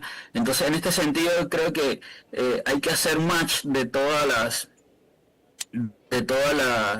las resoluciones, ¿no? Que es prácticamente la partida de nacimiento y el impulso de la Organización del Tratado de Cooperación Amazónica. Lastimosamente nosotros no hemos estado en las primeras reuniones, una que se realizó en Lima, pero bueno, estamos muy atentos. Carlos, un saludo a todas las autoridades forestales. La autoridad forestal mía, por compromisos que están en la COP, también no pudieron asistir, pero estamos nosotros en representación de ellos, y lo que nos llama a la reflexión es que nosotros tenemos una cuenca que es estratégica, ¿no? Que si nosotros no conservamos los bosques y no conservamos los recursos hídricos que están ahí, porque básicamente hay que verlo de una forma integral, no hay que verlo de una forma aislada. Creo que es una oportunidad muy propicia para buscar aquellos fondos que yo siempre dije en la reunión de diciembre del año pasado, donde estuvimos en el taller de una estrategia para hacer el mecanismo financiero, ¿no? Entonces hay que enamorar a los donadores, hay que enamorar a los financiadores, de tal forma que todos los planes y proyectos que vayan en pro de la conservación de la cuenca del Amazonas y en su uso económicamente sostenible sean para en sí darle indicadores positivos tanto a las personas que ahí habitan, como también indicadores indispensables de los servicios ecosistémicos, los servicios forestales que nos prestan, y de esta forma hacer una política y una técnica que nos ayude efectivamente a una conservación de todas las especies forestales que tenemos, que son muchísimas. Y entonces, en ese sentido, bueno, cuenten con el apoyo de la República Bolivariana de Venezuela, de sus autoridades, del Ministerio del Poder Popular para el Ecosocialismo, y en particular de la Cancillería de Venezuela, para impulsar esta red, para establecer los mecanismos. Y bueno, enhorabuena que estamos ahí presentes en la COP30, realizando la reunión de lanzamiento de la implementación de esto. Muchísimas gracias, Carlos, por la oportunidad. Muchísimas gracias, Camila. Y bueno, que esperemos vernos pronto en una próxima reunión presencial, de forma tal de seguir trabajando en pro de la cuenca del Amazonas. Muchísimas gracias. No, al contrario, gracias a ti, Osmar, por estar con nosotros este sábado, porque aquí, como ha dicho Garo, las baterías acaban primero, la gente sigue trabajando, ¿no? Entonces, como yo le dije a un comienzo, y tenemos unos minutos, querer convertir esto, que sea un conversatorio. Hay un tema que le interesa a todos acá, todos los han mencionado, ¿no? De una manera u otra, y es el Tropical Forest Forever. este Tropical Forest Forever que ha sido lanzado y que desde el punto de vista de los 8 países amazónicos ha sido respaldado en la Declaración de Bogotá. Y aquí tenemos a una persona que sabe un poquito del Tropical Forest Forever, que yo lo he escuchado en Nueva York, lo he escuchado en Brasilia, lo he escuchado en diversas oportunidades. Entonces yo le pediría que por favor, Agaro, si nos podría explicar un poco ya el producto final o casi final, ¿no? Y darle la oportunidad aquí a los países de aprovechar que estás tú presente para poder hacer un intercambio de ideas, de todo eso y cómo, porque al final de cuentas el Tropical Forest Forever es para los bosques tropicales. Entonces, Garo. Gracias. Gracias a OTCA que buscó hacer una reunión en la cumbre en Bogotá, que todos los países que estaban presentes han endosado el TFFF por sus líderes. Y ahora, hasta 2 semanas, ¿no? En la cumbre del clima, casi 57 países han firmado el apoyo al TFFF. Todos, casi todos los países de la Bacia Amazónica, la cuenca amazónica han firmado. Casi todos, casi todos. Pero espero que completamos todos. ¿Qué pasa? Ahora es una realidad, porque ahora hay 5 mil millones, ¿no? ¿Qué dice? 5.5, no,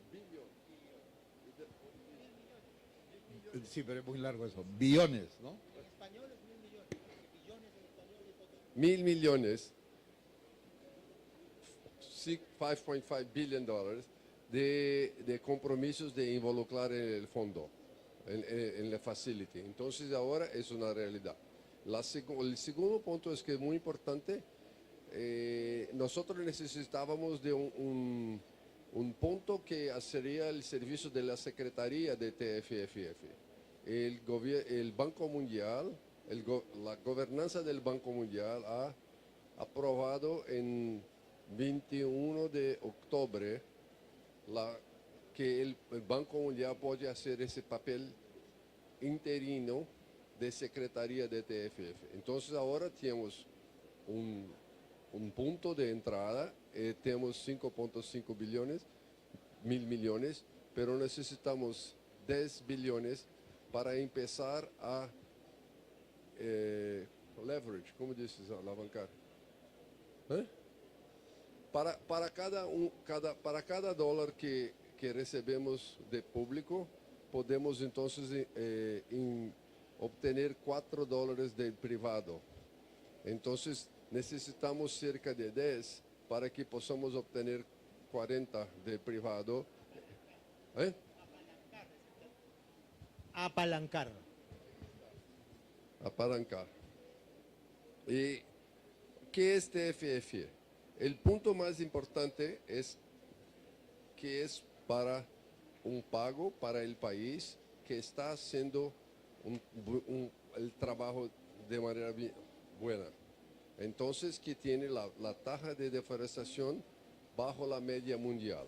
Entonces, si el país tiene una tasa de deforestación abajo de la media mundial, o ahora estamos diciendo 0.5%, se puede participar de TFFF.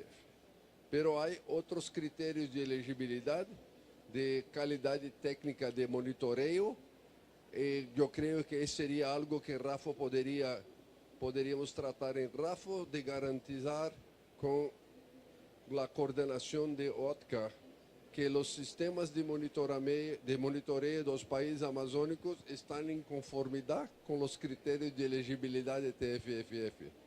Porque hay que ser compatibles, porque cada país hace su monitoreo. pero hay que ser compatibles porque no se puede decir, oh, yo tengo 0.3, otro es 0.2, pero no se sabe cómo los números fueron obtenidos, ¿no?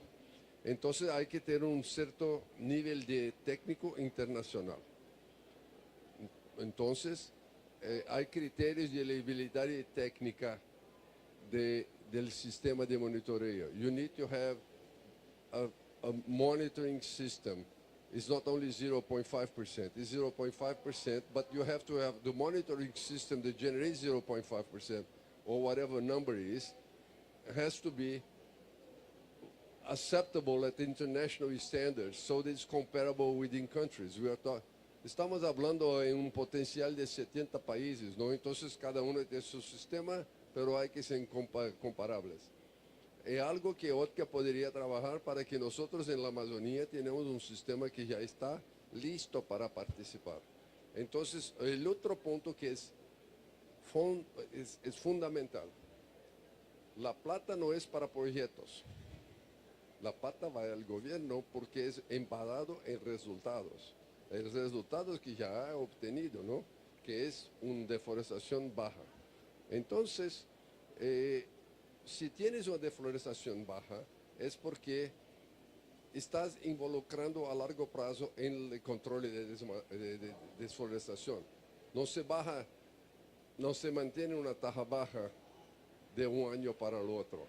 Hay que haber involucrar por varios años, ¿no? Por muchos años. Entonces, ¿qué estamos diciendo? Que usted hace un buen programa y ahora la plata puede ser utilizada para los programas que lo tienen o los nuevos programas que lo quieren hacer, programas de gobierno, que pueden ser programas nacionales y que son programas de conservación de bosque.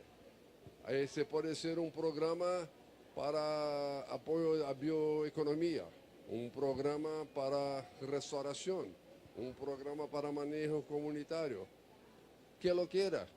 Que cada país, nosotros vamos ahí, hay diferentes dificultades, entonces hay diferentes oportunidades, se puede hacer trabajos diferentes, son subprogramas, pero necesitan ser programas que son para conservación. Entonces no hay proyecto, no me pregunte si puede hacer A o B, se puede hacer que quiera, desde que están programas para conservación de bosques, conforme las necesidades de su país. Pero hay que informar qué son los programas. Entonces, Brasil o Perú van a decir 10% para programa A, 20% para programa B, 30% para programa C. Y hay que informar, en principio, la lista de todos los programas grandes, ¿no? Largos, que hacer que dan 100%. Y necesita hacerlos que son, garantizar que son adicionales al que hoy tienes en el presupuesto. Claro, ¿no? Y ahí, entonces se podría tener una verificación pública de que estás haciendo correctamente. El pago es un pago para el país. Entonces, cuando decimos $4 por hectárea, no es $4 que ustedes van a pagar a una persona, a un campesino. $4 por hectárea es que el TFFF irá a pagar al país. El país utiliza conforme lo quiera. Esto que son las bases más amplas.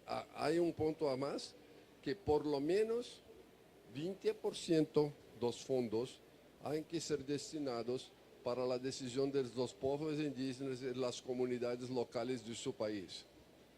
No es vía gobierno, no se pasa pelo gobierno y los pueblos indígenas, comunidades locales toman la decisión de cómo utilizar la plata.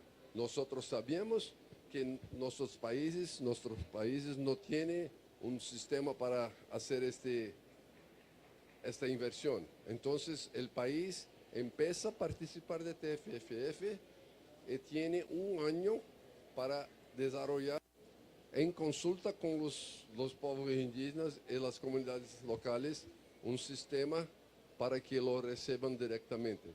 no vía presupuesto del gobierno. Puede ser 20, 25, 30 que quieren. Pero no mínimo, por lo mínimo, 20%. Y si quieren hacer preguntas, yo respondo en portugués, inglés, en español y en armenio. Yo tengo dos preguntas. La primera es si el manejo forestal sostenible entra dentro de los criterios de conservación. Entra, ok. La segunda es el Fondo Amazonia está metido ha aportado o va a aportar al TFF. El Fondo Amazonia del BNDES está aportando al... No, porque con el proyecto que nos ha aprobado sería muy fácil elaborar esos criterios que tú mencionas, ¿no? Bueno,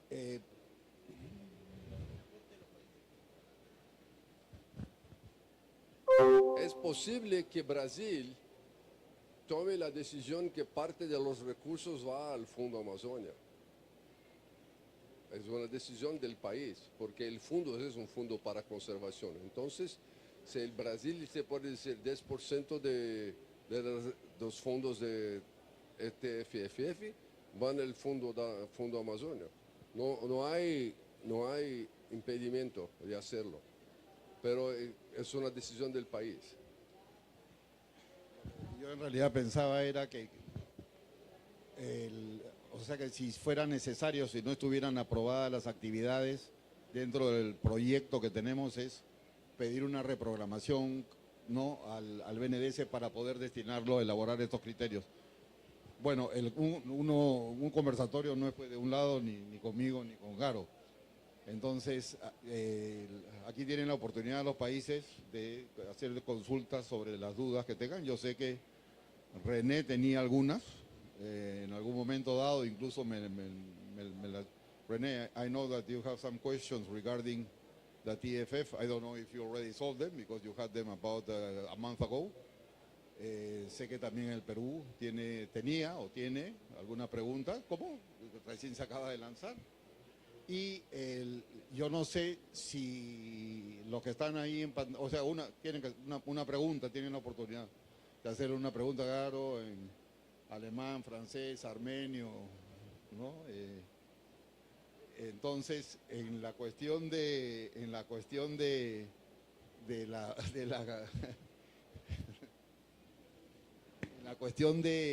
los virtuales, tienen que levantar la mano porque si no, no sabemos, ¿no?, quién tiene alguna pregunta o no.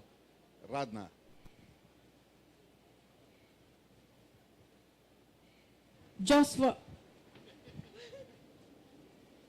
I'm so sorry.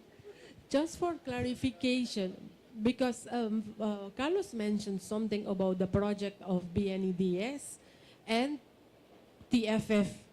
So I wanted to know, how is it interlinked? Zero link. Okay, thank you. The Amazon Fund is a RED Plus mechanism. The funds go to the Amazon Fund based on the amount of carbon that is not emitted against the baseline of emission.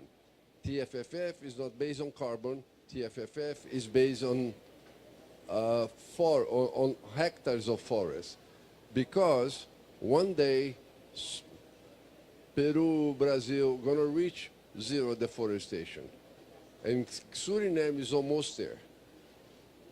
So what's gonna happen? The next day, you still need money to do conservation, but there is no avoided deforestation. There is no emission anymore.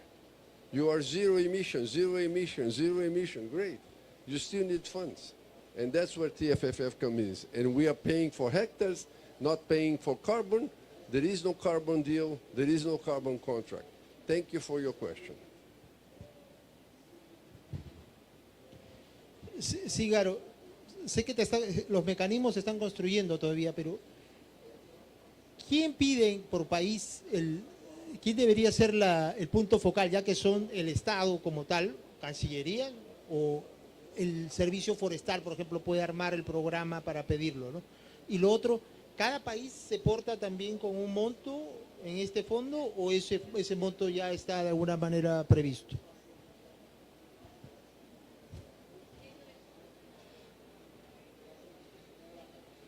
inglés and español.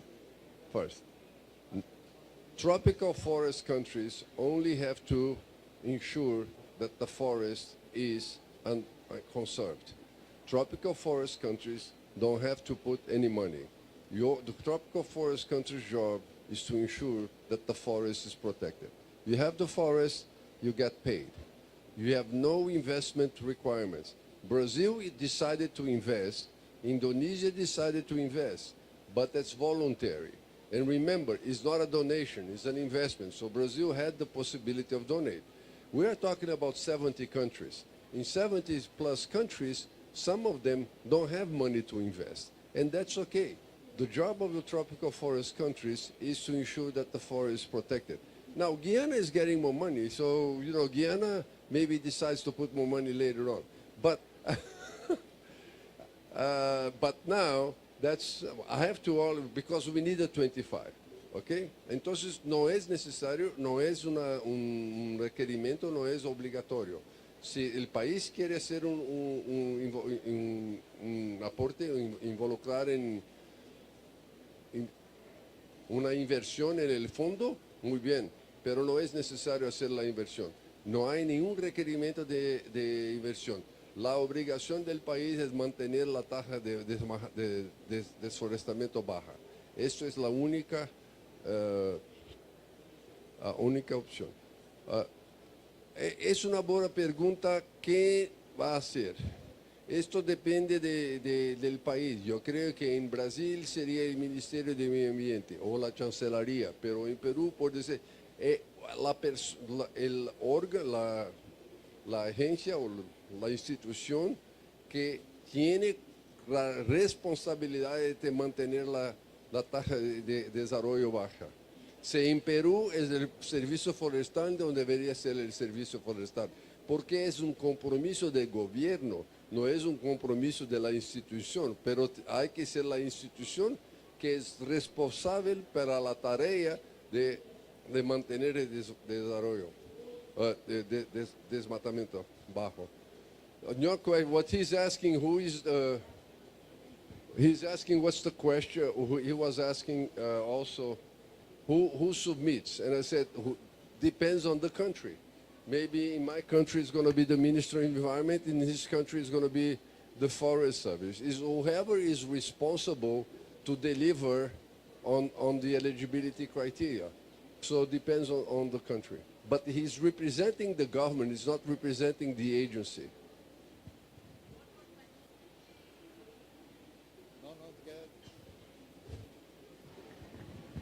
Garo, thank you very much for your explanation. And you know, I'm very interested in TFF.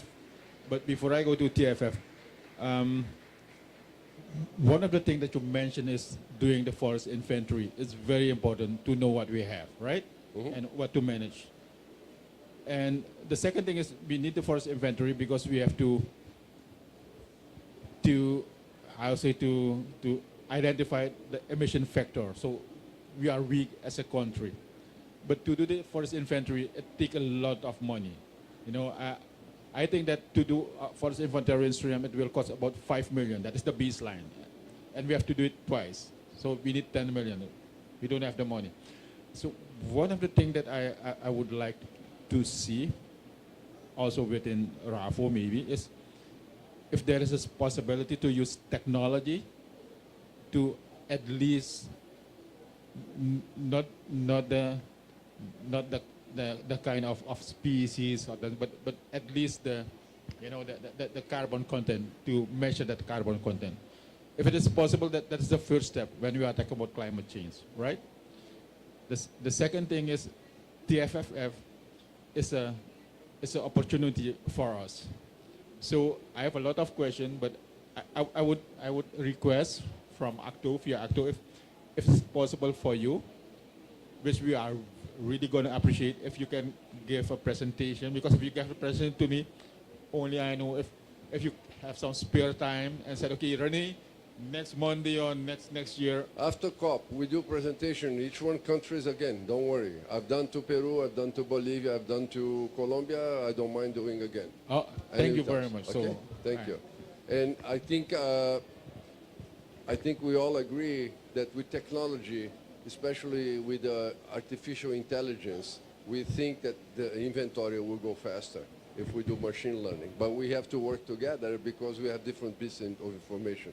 One last question from somebody. If somebody on the... Colombia, Guyana y Venezuela que están ahí en virtual, porque hicieran alguna pregunta.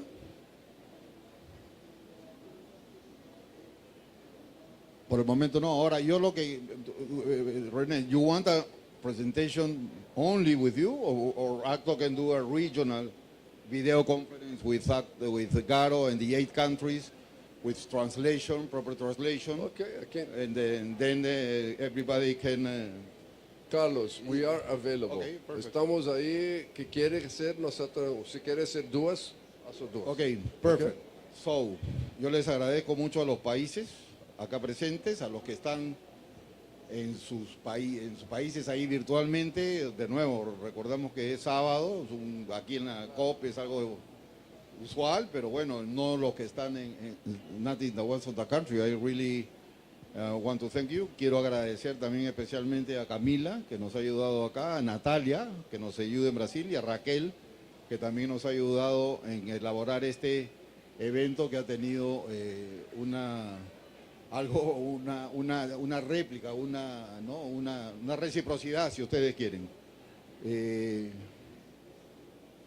Y para finalizar, quisiera invitar a los palestrantes aquí para tomarse una foto. Raquel, Camila, Garo, okay, el más guapo en armenio. Y gracias de nuevo a todos, a ustedes también, a los participantes. Y claro, bueno, aquí no hay que agradecer a los traductores.